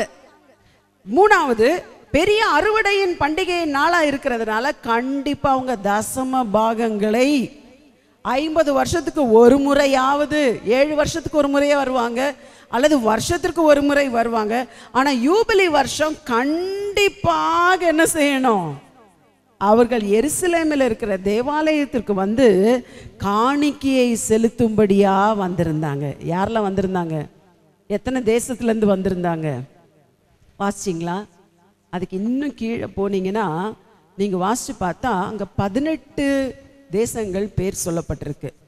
அந்த தேசத்துல கண்டங்கள் பேர் இருக்கு. ஆசியா இருக்கு, ஆப்பிரிக்கா இருக்கு, ஆப்பிரிக்கா இருக்கா, ஈஜிப்ட் இருக்குது, லிபியா இருக்கு. லிபியா வந்து ஆப்பிரிக்காவை சேர்ந்த நாடு. லிபியா இருக்கிறது. அங்க பாருங்க 10ஆம் வசனம் 9ஆம் வசனத்தை பார்க்கும்போது இப்ப அதெல்லாம் நம்ம வாசிச்சு பார்த்தா அங்க எல்லாம் இருக்கு. எகிப்து இருக்குது, லிபியா இருக்கிறது. இன்னும் இதெல்லாம் சஞ்சரிக்கிற ரோமாபுரியும் யூதரும் யூத மார்க்கத்து அமைந்தரும், இன்னும் யாரெல்லாம்? கிரேக்கரு, அரபியா இருக்கிறது. எல்லாரும் அங்க வந்திருந்தார்கள். இப்போ எத்தனை தேசம் நான் சொல்றேன்? 120 பேர். எத்தனை பேர் கூடியிருந்தாங்க? இப்போ ஒரு குவிஸ். எத்தனை பேர் கூடியிருந்தாங்க? 120. எஸ்தர் ராஜாத்தி அந்த அரண்மனையில இருந்து அந்த ராஜாவுடைய ஆட்சி எத்தனை தேசங்கள்ல இருந்துச்சு? 127 தேசங்கள் கூடி இருந்தது. 120. அப்போ அந்த நாட்களில் நம்ம பார்க்கிறோம், யூதர்கள் எத்தனை தேசத்துல சிதறி இருந்தார்களோ அந்த தேசத்துல இருக்கிற யூதர்களை எல்லாம் அழிக்கும்படிக்கு எஸ்தர் ராஜாத்தி நாட்கள்ல திட்டம் போட்டார்கள். அப்போ இங்க கூடி இருக்கிறது எத்தனை? மறுபடியும் கேட்கிறேன், கூடி இருக்கிறது எத்தனை? 120 பேர். அங்க சேர்ந்து வந்திருக்கிறவர்கள் எத்தனை தேசத்துல இருந்து வந்தாங்க தெரியுமா? ஆசியா கண்டத்திலேயே நிறைய தேசம் இருக்கு, ஆனா ஒரு தேசம் இல்ல. இந்த 120 பேரும் அவங்களுக்கு கொடுக்கப்பட்ட அக்கினி பாஷைகளை பேசினார்கள். என்ன பாஷைகளை பேசினார்கள்? இப்ப நீங்க எல்லாம் தமிழ் தானே பேசுறீங்க. இப்ப ஒருவேளை நீங்க ஆவியில நிறைஞ்சப்போ நீங்க எல்லாம் தெலுங்கு பேசுனீங்கன்னா நான் என்ன சொல்லுவேன்? இவங்களாம் நம்ம பாஷையை பேசுறேன். என் பிள்ளைங்க எல்லாம் பிறந்தது ஆந்திராவில் தான். அப்ப அவங்களுடைய ஜென்ம பாஷை என்ன தெரியுமா? தெலுங்கு. அவங்களுடைய சிட்டிசன்ஷிப்னு சொல்லணும்னா இந்தியாவா இருந்தாலும் அந்த பாஸ்போர்ட்ல எழுதும்போ பர்த் பிளேஸ்ன்னு எழுதும்போ ஆந்திரான்னு தான் எழுதணும், வாரங்கள் தான் எழுதணும். இப்ப நான் பிறந்தது எங்க? கர்நாடகால.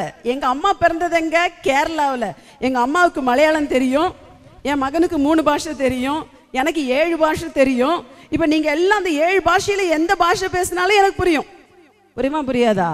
இப்போ அந்த தேசத்துல இருந்து வந்தவங்க எல்லாம் இங்க இருக்கிறாங்க, காணிக்கை செலுத்தும்படிக்கு வந்திருந்தார்கள். காணிக்கை. இப்ப நான் உங்கள்கிட்ட கொஸ்டின் கேட்கிறேன், இந்த சர்ச்சில் ஒரு 1000 பேர் இருக்கிறீங்கன்னு வைங்க, நீங்க 1000 பேர் இன்னைக்கு ஆவியில நிறைஞ்சு பேசினா உங்க சத்தம் எவ்வளவு தூரம் கேட்கும்? எவ்வளவு தூரம் கேட்கும்? மிஞ்சு போனா இந்த கோட்டை இருக்குல்ல, இந்த கோட்டை வரைக்கும் தான் கேட்கும். அதுக்கப்புறம் கேட்குமா? கேட்காது. அப்போ 120 பேர் மேல் வீட்டு அறையில இருக்கும்போ அத்தனை தேசத்திலிருந்து வந்தவர்கள் இவங்க எல்லாம் நம்முடைய ஜென்ம பாஷையில பேசுறாங்களே, இவங்கெல்லாம் அரபுல பேசுறாங்களே. ஒரு சிஸ்டர் அரபுல பேசுறாங்க. இந்த 120 பேரும் பேசினது 120 பாஷை. என்னது? 120 பேர். இங்க நீங்க 120 பாஷை பேசுறீங்கன்னா கன்ஃபியூஷன் தானே. பவுல் சொல்றாரு பேசக்கூடாது அப்படின்னு சபையில. இப்ப நீங்க 120 பேர். இப்ப எனக்கு ஏதோ ஒரு ப்ராஃபஸி வேணும், நீங்க எல்லாம் அந்நிய பாஷை பேசுறீங்க. அப்ப யாரோ ஒரு சகோதரி எனக்கு தேவையான அந்த பாஷையை தெலுங்குல பேசிட்டாங்கன்னு வைங்க, தெலுங்குல பேசுறாங்கன்னு வைங்க, எனக்கு அப்ப நான் என்ன சொல்லுவேன்? ஆண்டவர் என்னோடு பேசுகிறார். இப்ப இந்த 120 பேர் பேசின பாஷை அந்த அக்கினி இறங்கி வந்த பொழுது பெண்டெகோஸ்தே நாள் அன்று இவர்கள் எங்க இருந்து பேசினாங்க? அன்றைக்கு வந்த ஆவி முதல்ல என்ன வந்துச்சு? காற்று வந்தது. காற்று வந்தது, ஒரு பெரிய காற்று வந்தது.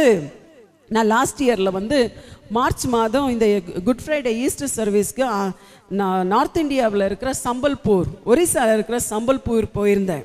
அதில் தான் என் கையெல்லாம் பொத்து போச்சு, கை உடம்பெல்லாம் பாயில்ஸ் வந்துருச்சு. 52 டிகிரி வெயில், பயங்கர வெயில். ஆனால் அந்த ஜனங்களுக்கு எவ்வளோ தாகம்னு அந்த பாஸ்டர் சொல்லிட்டாங்க, சிஸ்டர் 7 வசனம் எல்லாம் பேச வேண்டாம், நீங்கள் பைபிள்ல இருந்து ஆண்டவர் உங்களுக்கு கொடுத்த சிலுவை தியானத்தை பற்றி நீங்கள் 3 hours பேசுங்கன்னாங்க. எவ்வளோ பேர் இருந்தாங்க தெரியுமா? 7000 பேர் இருந்தாங்க. அந்த 7000 பேர் இந்த சர்வீஸில் நான் பேச ஆரம்பித்தேன். பாமர ஜனங்கள், பாமர ஜனங்கள். சுவிசேஷத்தை சொல்ல ஆரம்பித்தேன். அந்த ஜனங்களுக்கு ஒன்றுமே தெரியாத அபிஷேகத்தை பற்றி நான் சொன்னேன். நான் பேச பேச தேவனுடைய இயேசுனுடைய ரத்தத்தை பற்றி பேசினேன் 3 மணி நேரம். அந்த ரத்தத்தை பற்றி பேசி முடிச்சுட்டு அந்த ஜனங்களை எல்லாம் நிற்க சொல்லிட்டு சப் ஈஷு போலி, எல்லாரும் இயேசுன்னு சொல்லுங்க அப்படி எல்லாம் கையை வைத்து இயேசுன்னு சொல்ல ஆரம்பிச்சாங்க. என்ன நடந்துச்சு தெரியுமா? ஒரு காற்று வந்துச்சு. பார்க்கணும், நீங்க பாருங்க, இதுல அப்படியே ஜனங்கள்லாம் சுழல் காற்றுல அடிச்ச மாதிரி சுத்தி சுத்தி சுத்தி சுத்தி அப்படி சுத்தி விழுறாங்க எழும்புறாங்க, சுத்தி விழுறாங்க எழும்புறாங்க. ஜஸ்ட் அவங்க இயேசுன்னு சொன்னப்போ அந்த காற்று வந்தது. அந்த பெரிய முழக்கம் போல ஒரு காற்று வந்தது.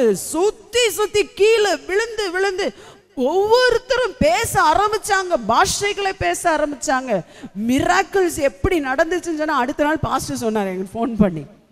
ஆனாலும் கூட அன்று இறங்கி வந்த அந்த அக்கினி, ஒரு காற்று, அன்று பெந்தெகோஸ்தே நாள் அன்று இறங்கி வந்த காற்று, ஒன்று ரட்சிப்புக்காக காற்று வருகிறது. யாருடைய ரட்சிப்புக்காக? 120 பேர் ரட்சிப்புக்காக இல்ல.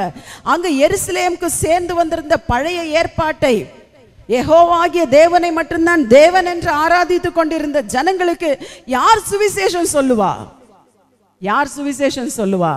120 பேர் மேல் வந்த இறங்கிய அந்த காற்று அவங்க எல்லாம் உட்கார்ந்துட்டு இருக்கல. நல்லா கவனிங்க, அந்த இருக்கிற மண்ணு படிகள்ல எல்லாம் இறங்கி வந்தாங்க. கீழே தெருவுலையும் தேவாலயத்துக்கு பக்கத்துல அவங்க கூடி இருந்தாங்க. எல்லாருக்குள்ளேயும் இந்த ஜனங்கள் அந்நிய பாஷை பேசிட்டே ஸ்ப்ரெட் ஆயிட்டாங்க. இப்ப நீங்க காஸ்பல் சொல்லணும்னு சொன்னா, நான் பெற்றுக்கொண்ட அக்னியும் நான் பெற்றுக்கொண்ட அந்த காற்றும் எதுக்காக? தேவன் ஏன் உங்களுக்கு டங்ஸ் கொடுக்கிறார்? ஆவிக்குரிய வரங்கள்ல ஒரு வரம் தான் அந்நிய பாஷையை பேசுறது. ஓ, நான் அந்நிய பாஷை பேசிட்டேங்க. என்ன பேசுனீங்க? நீங்க சொல்லலாம், நாங்க ரகசியங்களை பேசினோம். ரகசியங்கள் எப்பவுமோ ஒரு முறை தான் பேசுறோம். ஆனா கர்த்தர் உங்கள் நாவுகளை தொடும் பொழுது கர்த்தர் உங்களுக்கு அக்னி அபிஷேகம் கொடுத்துட்டாரா? எத்தனை பேர் பெற்றிருக்கிறீங்க? கையை தூக்காட்டாலும் பரவாயில்ல. நீங்க பெற்றிருந்தா நான் உங்கள்கிட்ட சேலஞ்ச் பண்றேன். You cannot stop talking about God. தேவனை பற்றி பேசாமல் உங்களால இருக்கவே முடியாது. இருக்கவே முடியாது. நிச்சயமா முடியாது. நான் தெலுங்கு 1 இயர்ல படித்தேன். எப்படி அவ்வளவு சீக்கிரம் படித்தேன்? தமிழ் மாதிரி அந்த மாதிரி ஃப்ளூவெண்டா தெலுங்கு பேசுவேன். யூடியூப்ல போய் பாருங்க. எப்படி அவ்வளவு சீக்கிரம் படித்தேன் தெரியுமா? கல்யாணம் முடிஞ்சு எத்தனை வருஷம் படிக்கல. ஆனா எப்போ ஃபுல் டைம் மினிஸ்ட்ரி செய்வேன் ஆண்டுகிட்ட சொன்னோம். எனக்கு ஒரு டிரான்ஸ்லேட்டர் வருவாங்க. தினரையா டிரான்ஸ்லேட் பண்றதுதான் பண்ணிட்டு இருந்தார் ரொம்ப வருஷம். ஆனா அதுக்கப்புறம் பார்த்தேன் டைம் வேஸ்ட் ஆக ஆரம்பிச்சிருச்சு. நான் ஒன்று சொல்லுவேன், அந்த ஸ்பிரிட் மூவ்மெண்ட் இருக்காது. அப்போ நான் ஜெபிக்க ஆரம்பித்தேன். ஆண்டவரே, நான் தெலுங்குல பேசணும். ஒரே 40 நாள் learn Telugu in 40 days from Kannada to தெலுங்குன்னு ஒரு புக்கை வாங்கினேன். அந்த எழுத்துக்களை எல்லாம் கம்பேர் பண்ணி படித்தேன். கொஞ்சம் கொஞ்சமாக பேச ஆரம்பித்தேன். வித்தின் 1 year நான் தெலுங்கு பேச ஆரம்பிச்சிட்டேன். கர்த்தருடைய அபிஷேகம் உங்கள் மேல் வரும்பொழுது அன்றைக்கு நடந்தது என்ன? எல்லாரும் பேச ஆரம்பித்தாங்க. இப்போ நான் உங்களுக்கு ஒரு எக்ஸாம்பிள் சொல்கிறேன். இப்போ இவ்வளோ பேர், இந்த 10 பேர் அரேபியாலேருந்து வந்திருக்காங்கன்னு வைங்க. அந்த காற்று நேராக அரபு பேசுகிறவங்க கிட்ட கொண்டு போனது. அரபு பேசுகிற சகோதரிய கவனிக்கிறீங்களா? ஒருவேளை எத்தியோப்பியாவிலிருந்து ஒரு சிலர் வந்திருக்காங்க. எத்தியோப்பிய பாஷையின் அபிஷேகம் பெற்ற அந்த சகோதரன் அந்த எத்தியோப்பியக்காரங்க கிட்ட போயிட்டாங்க. யார் கொண்டு போனா? யார் கொண்டு போனா? கர்த்தர் கொண்டு போனார்.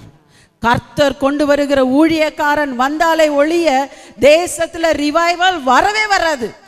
நீங்க 10 லட்சம் செலவு பண்ணுங்க, 50 லட்சம் செலவு பண்ணுங்க, revival will not come unless God sends it. தேவன் அனுப்பினால் ஒழிய எழுப்புதல் வராது. அந்த எழுப்புதல் வரனா முதலாவது நம்ம ஜெபம் பண்ணணும். ஆண்டவரே, என் தேசத்தில் எழுப்புதல் வரட்டும். கிறிஸ்துவ ஜனங்கள் மத்தியில ஒரு மனது இல்லாம நீங்க 1000 ஜெபம் பண்ணுங்க. நீங்க பண்ற ஜெபம் இந்த கூரையை தாண்டாது. கூரையை தாண்டணுமா? ஒரு காற்று வரணும் உங்க வாழ்க்கையில. அந்த காற்று தான் ஆவியானவர் கொடுக்கிற காற்று. இயேசு சொன்னார், ஒரு காற்று வருகிறது. அது எங்க இருந்து வருகிறதோ எங்க போகிறதோ நமக்கு தெரியாது. அந்த காற்று கரெக்டா வர வேண்டிய இடத்துல வந்துச்சுன்னா அங்க எழுப்புதல் வந்துடும். நீங்க சொல்லுங்க, எழுப்புதலை அனுப்பும் ஆண்டவரே, உம்முடைய ஆவியை அனுப்பும் ஆண்டவரே, எங்களுக்கு தேவையான ஊழியக்காரங்களை அனுப்பும் ஆண்டவரே. நான் நேற்று தினம் ஆண்டுடைய சமூகத்தில் 2 நாள் முன்னால் உட்கார்ந்தேன். கரெக்ட் சடனாக எனக்கு ஆண்டவர் ஒரு தாட் கொடுத்தார். இன்னைக்கே நிறைய ஊழியங்கள் இப்போ நான் நிறைய உங்களெல்லாம் குதிக்க வைக்கிற அளவுக்கு நான் மெசேஜ் பேசலாம், பைபிளே இல்லாமல் பேசலாம். ஆனால் இன்னைக்கு ஆண்டவர் என்கிட்ட சொன்ன ஒரு வார்த்தை, நம்ம ஜனங்களுக்கு என்ன விருப்பமோ அது பிரசங்கம் பண்ணக்கூடாது.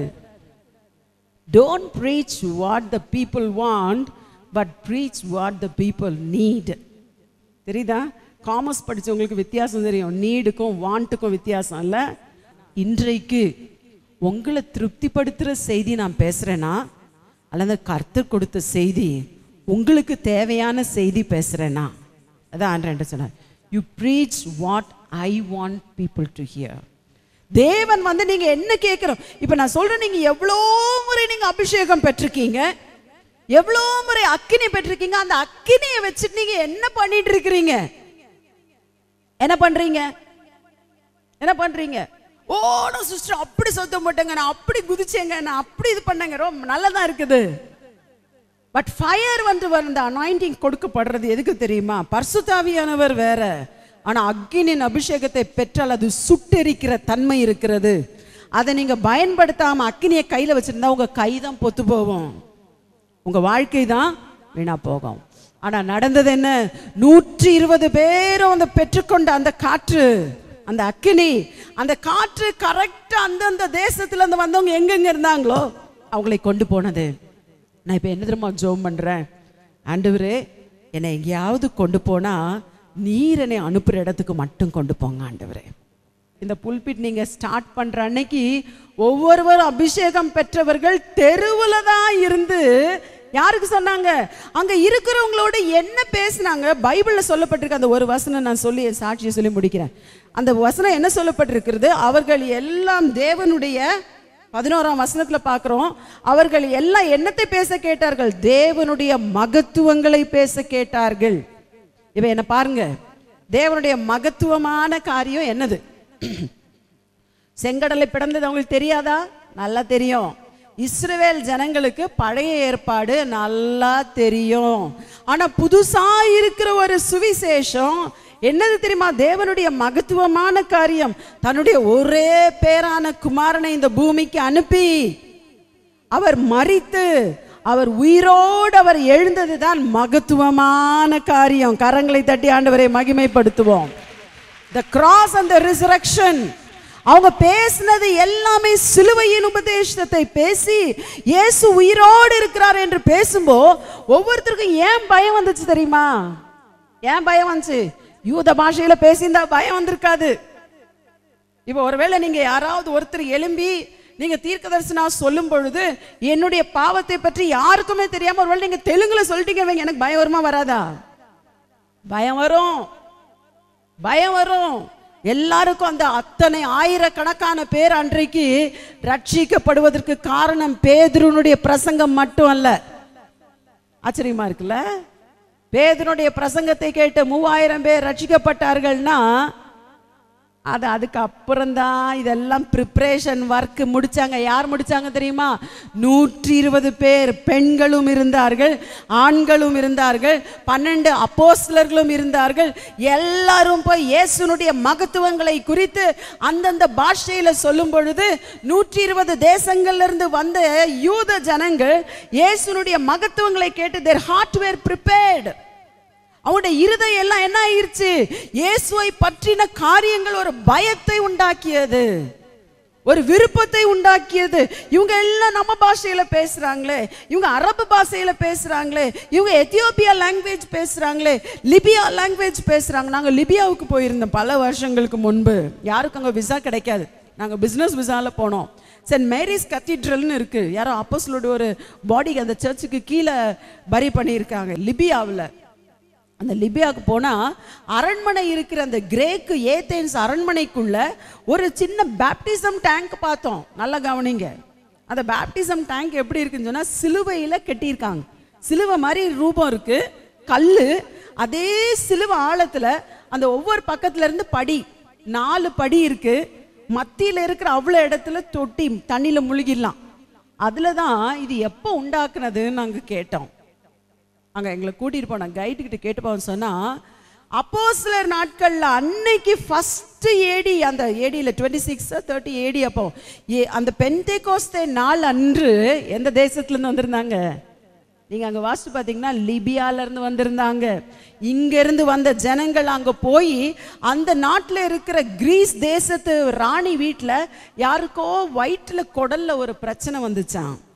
இந்த அபிஷேகத்தை பெற்றுக்கொண்ட அந்த லிபியாவிலிருந்து வந்த ஆள் அந்த அரண்மனையில் இருக்கிற அந்த ஆளுக்கு போய் ஜெபிக்கும் பொழுது தேவ ஆவியானவர் அவங்கள தொட்டு அவங்களுக்கு என்ன நடந்துச்சு?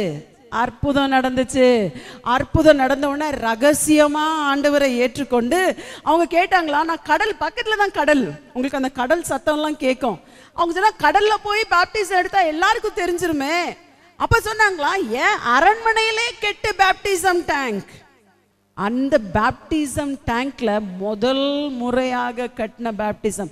இன்னைக்கு நான் சொல்றேன், நம்முடைய தேசம் ரட்சிக்கப்பட வேண்டுமானால் நீங்க பெற்றுக்கொண்ட அக்கினி எங்க சொல்லணுமோ அங்க சொல்லணும். இன்னைக்கு இருக்கிற புல்பிட், இந்த மாதிரி எத்தனையோ ஆயிரக்கணக்கான புல்பிட்ல நான் பேசிட்டேன். இன்னைக்கு நீங்க நினைக்கலாம், சிஸ்டர் நீங்க சொல்றீங்கன்னு சொல்லி, நான் எங்க சொல்ல ஆரம்பிச்சேன்னு தெரியுமா? நான் இப்போ சாட்சி சொன்னேன்ல, மோகனனை விட்டு ஜெர்மனிட்டு அவங்க சொன்ன அந்த தீர்க்க தரிசனம், கர்த்தர் என்னோடு பேசின வார்த்தை எல்லாம் கேட்டு ஜனவரி மாதம் 4ஆம் தேதி 95ஆம் ஆண்டு மறுபடியும் நாங்கள் வாரங்கள் போனோம். அப்போ அந்த குழந்தை எங்கே கொண்டு கொஞ்சம் நாளைக்கு அப்புறம் என் ஹஸ்பண்ட்டை கேட்டேன், குழந்தைய தான் எனக்கு காட்டல, உயிரோடு இருந்த குழந்தை காட்டவே இல்லை, எனக்கு இன்குபேட்டரில் இருக்குன்னு சொல்லி ஏமாத்திட்டாங்க.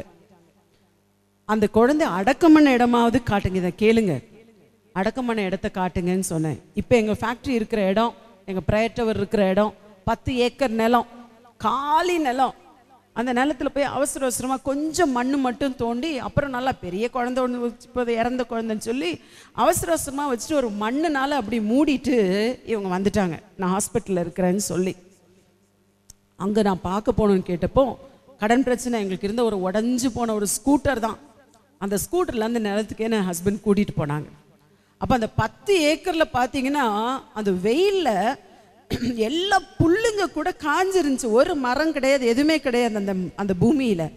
ஆனால் அந்த இடத்துல போய் கரெக்டாக ஸ்கூட்டர் பார்க் பண்ணி நான் போய் இறங்கி பார்க்குறேன், எங்கே அந்த மண்ணு மேடு இருந்துச்சோ, எங்கே அந்த குழந்தைய அடக்கம் பண்ணியிருந்தாங்களோ அங்கே மட்டும் புல் முளைச்சிருந்துச்சு, அது மேலே பச்சை புல்.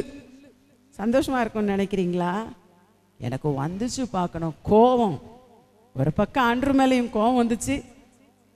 எனக்கு அந்த இடத்துலயே அந்த வெயிலையே சாயங்காலம் 4-5 மணி இருக்கும், அந்த வெயிலில் முழங்கால் போட்டு ஓன்னு கத்தி அழ ஆரம்பித்தேன், கதற ஆரம்பித்தேன்.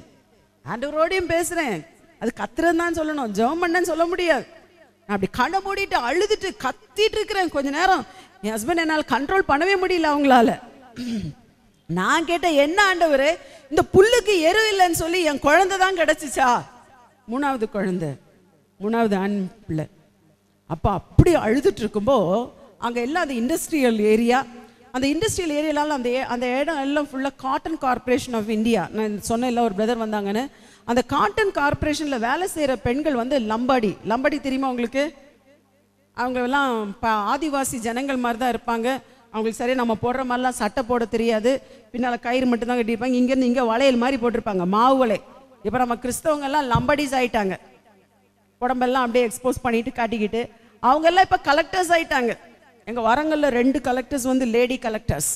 எல்லாம் அந்த குலத்திலேருந்து வந்தவங்க தான், பயங்கரமாக டீசெண்டாக ட்ரெஸ் பண்ணிட்டு வராங்க. ஆனால் கிறிஸ்தவங்கெல்லாம் லம்பாடிஸ், பெண்கள்லாம் லம்பாடிஸ் மாதிரி ஆகிட்டு இருக்காங்க, ட்ரெஸ்ஸிங்கெல்லாம் அப்படி தான் இருக்குது. சரி, அந்த லம்பாடி ஜனங்கள் வந்து அதில் ஒரு 3 பெண்கள் நான் அழுறதை வந்து பார்த்துட்டு நின்னாங்க.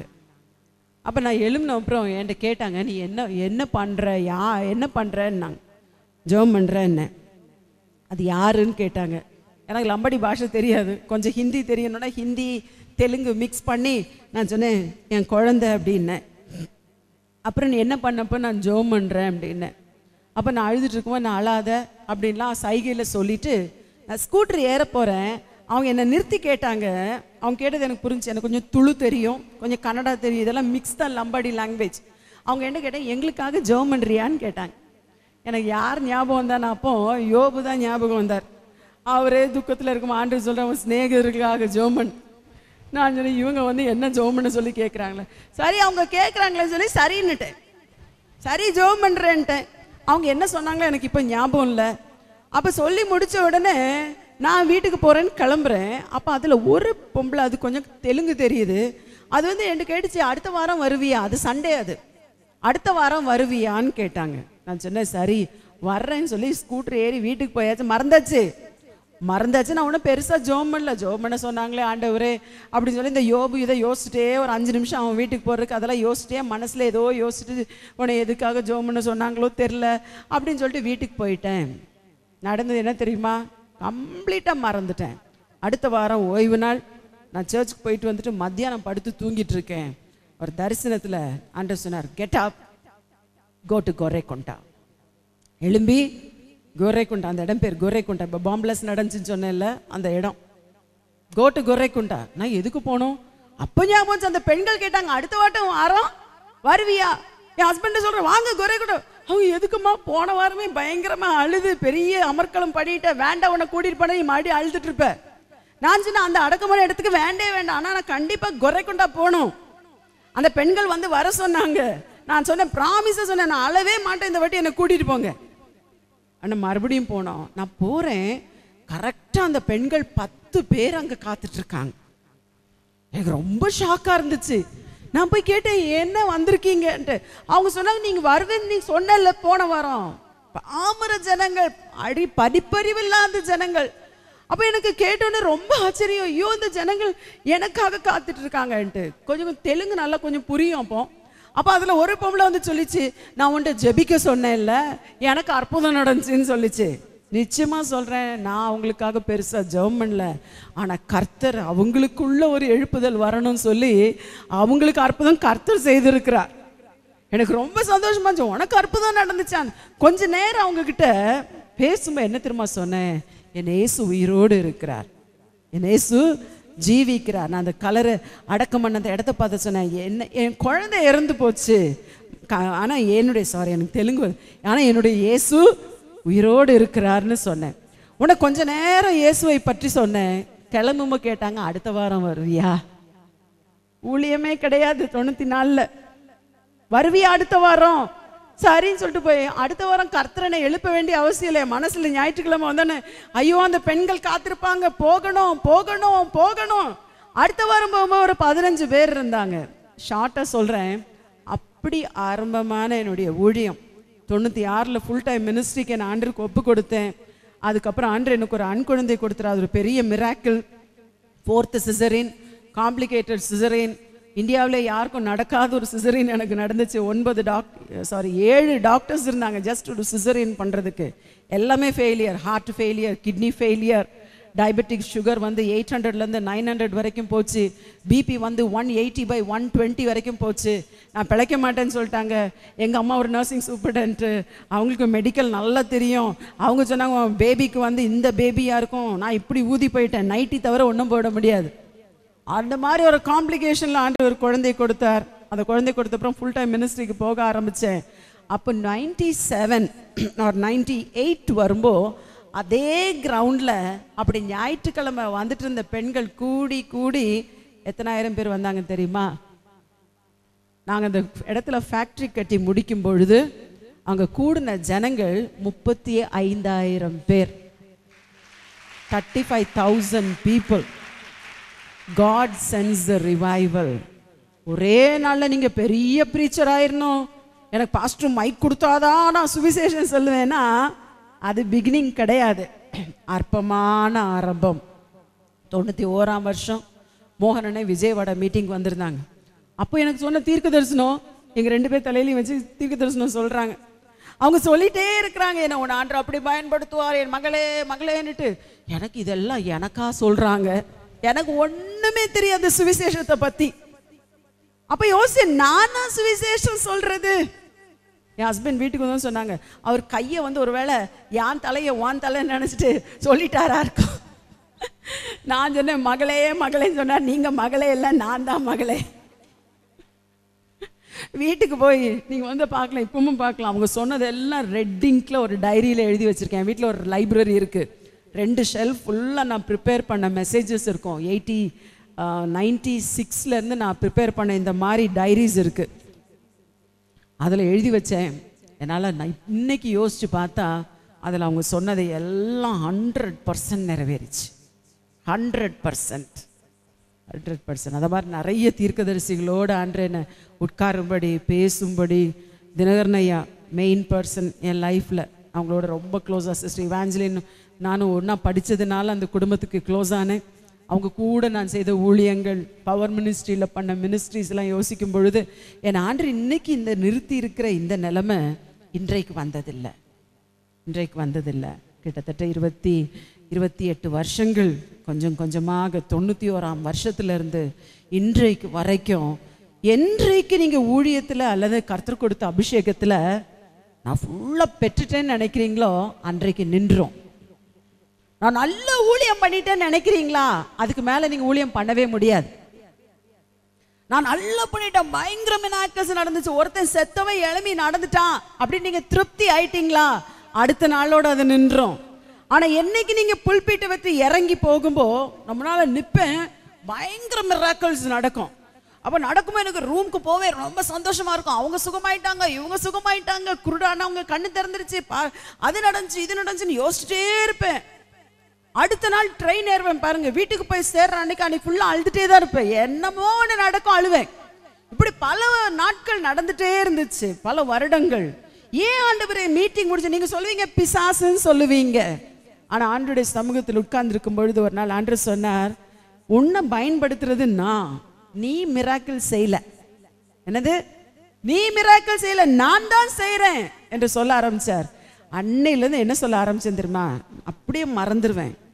நேற்று ஒரு சகோதரி வந்தாங்க, HOG சர்ச்சில் இருந்து, திருநெல்வேலியிலேருந்து.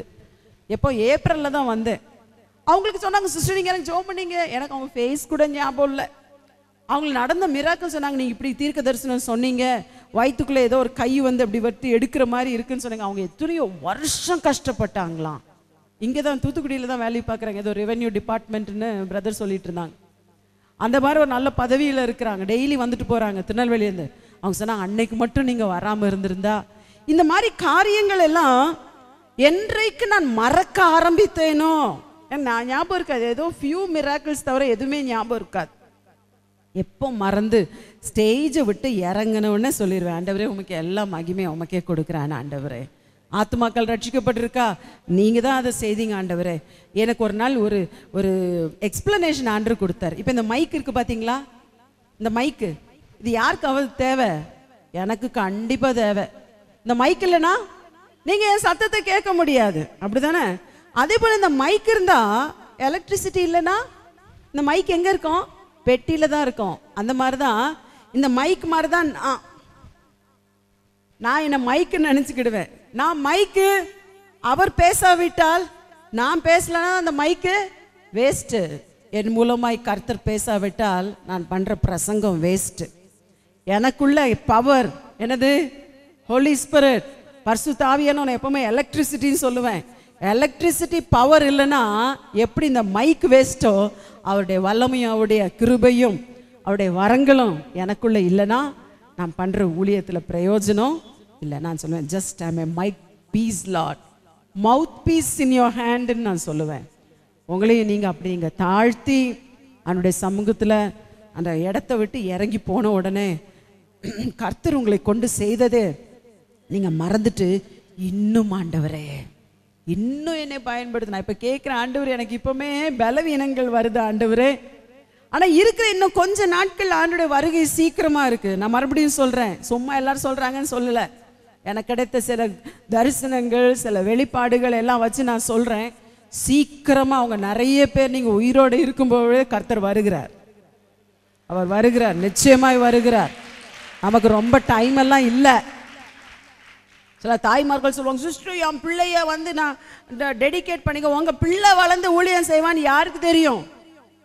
ஏசு நாளைக்கு வந்துட்டாருன்னா ஒரு தாயார் வந்து, சிஸ்டர் இன்னும் கொஞ்ச நாள் நான் ரிட்டையர் ஆயிடுவேன், ரிட்டையர் ஆன அப்புறம் ஊழியம் பண்ணுவாங்களாம்.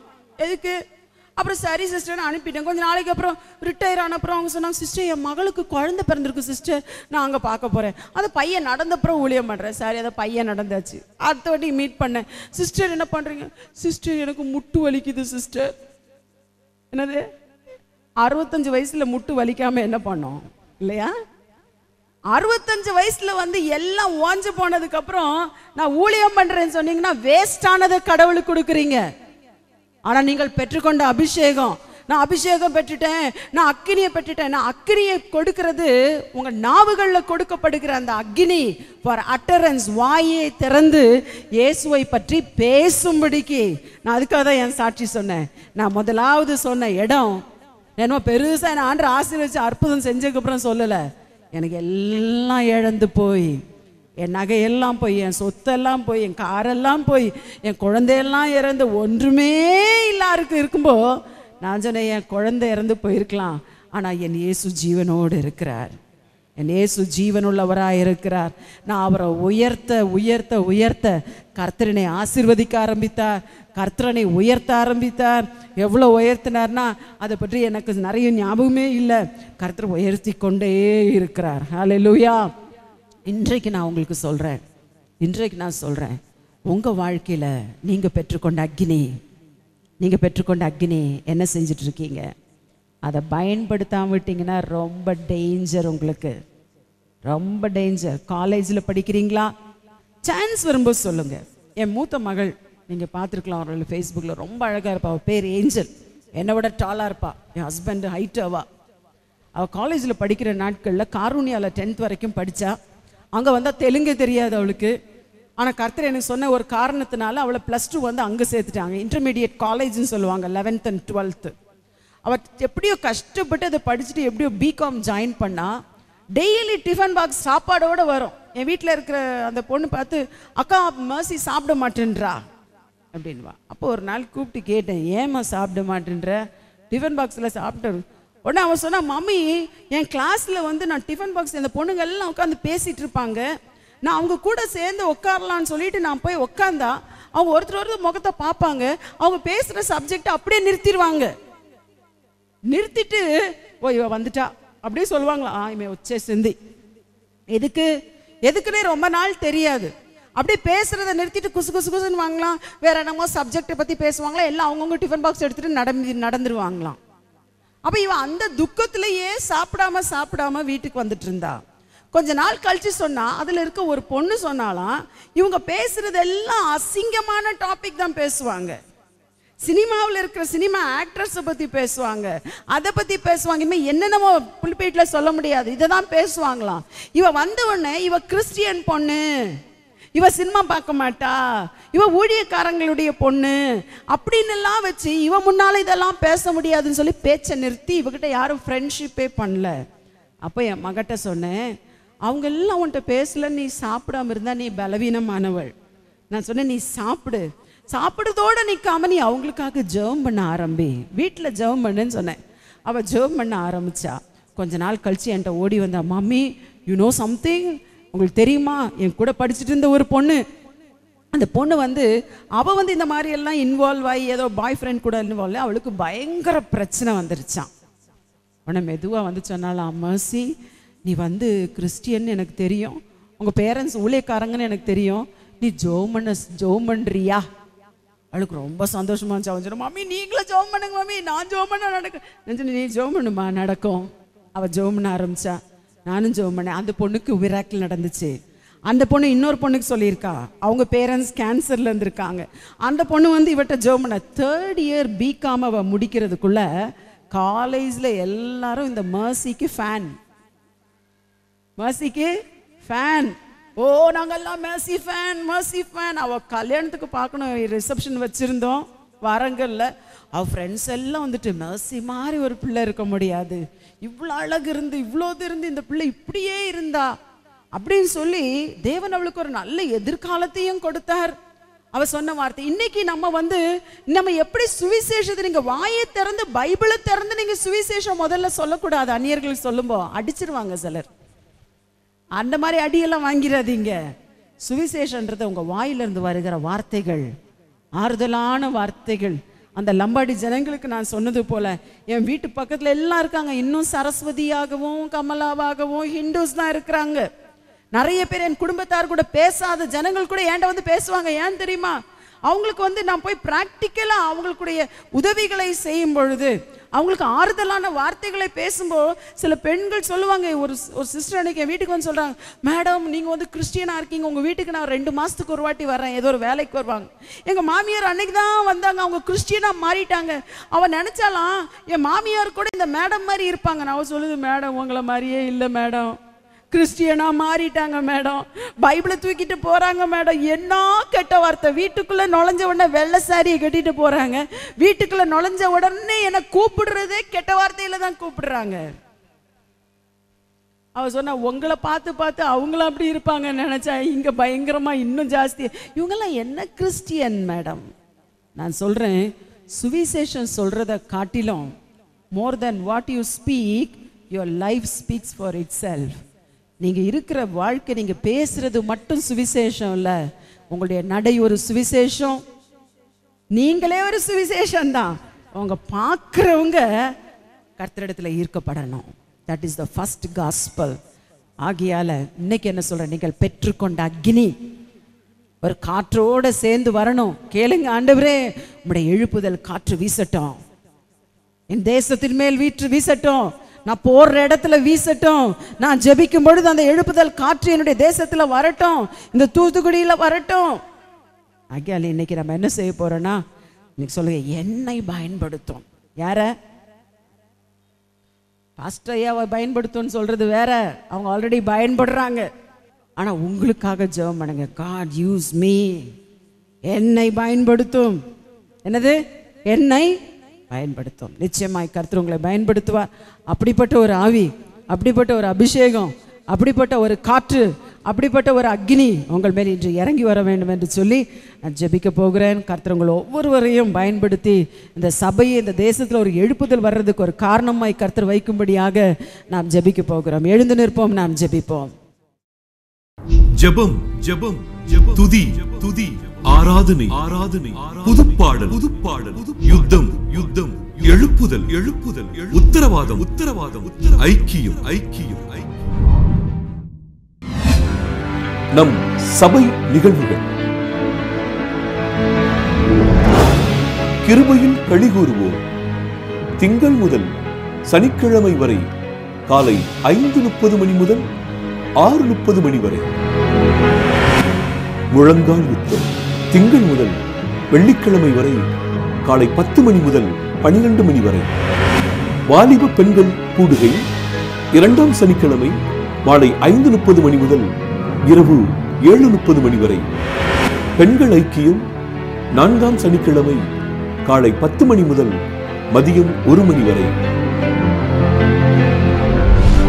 A cry for revival. எழுப்புதலில் எம் கண்ணீர் துளிகள். தினமும் மாலை 6:30 மணி முதல் இரவு 8:30 மணி வரை. நானும் என் வீட்டாரும் குடும்ப ஆசீர்வாத கூடுகை செவ்வாய்க்கிழமை தோறும் மாலை 7 மணி முதல் இரவு 8:30 மணி வரை. யாக்கோபின் யுத்தம் ஆண்கள் ஐக்கியம் புதன்கிழமை தோறும் இரவு 10 மணிக்கு. தீமோத்தேயு வாலிப ஐக்கியம் 2வது சனிக்கிழமை மாலை 5:30 மணி முதல் 7:30 மணி வரை. வேத பாட கூடுகை புதன்கிழமை தோறும் மாலை 7 மணிக்கு.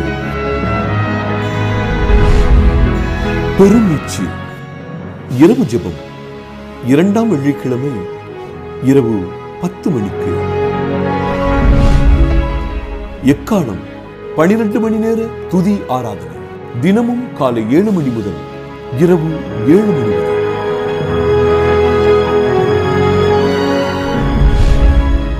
ஞாயிறு ஆராதனை காலை 9 மணிக்கு.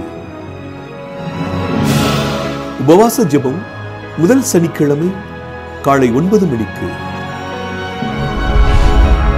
இயேசுவை உயர்த்துவோம் மாதத்தின் முதல் சனிக்கிழமை மாலை 6:30 மணிக்கு. 24 மணி நேர ஜெப உதவிக்கு அழைக்க வேண்டிய அலைபேசிகள் 9500373818. தொலைபேசி எண் 0461310232.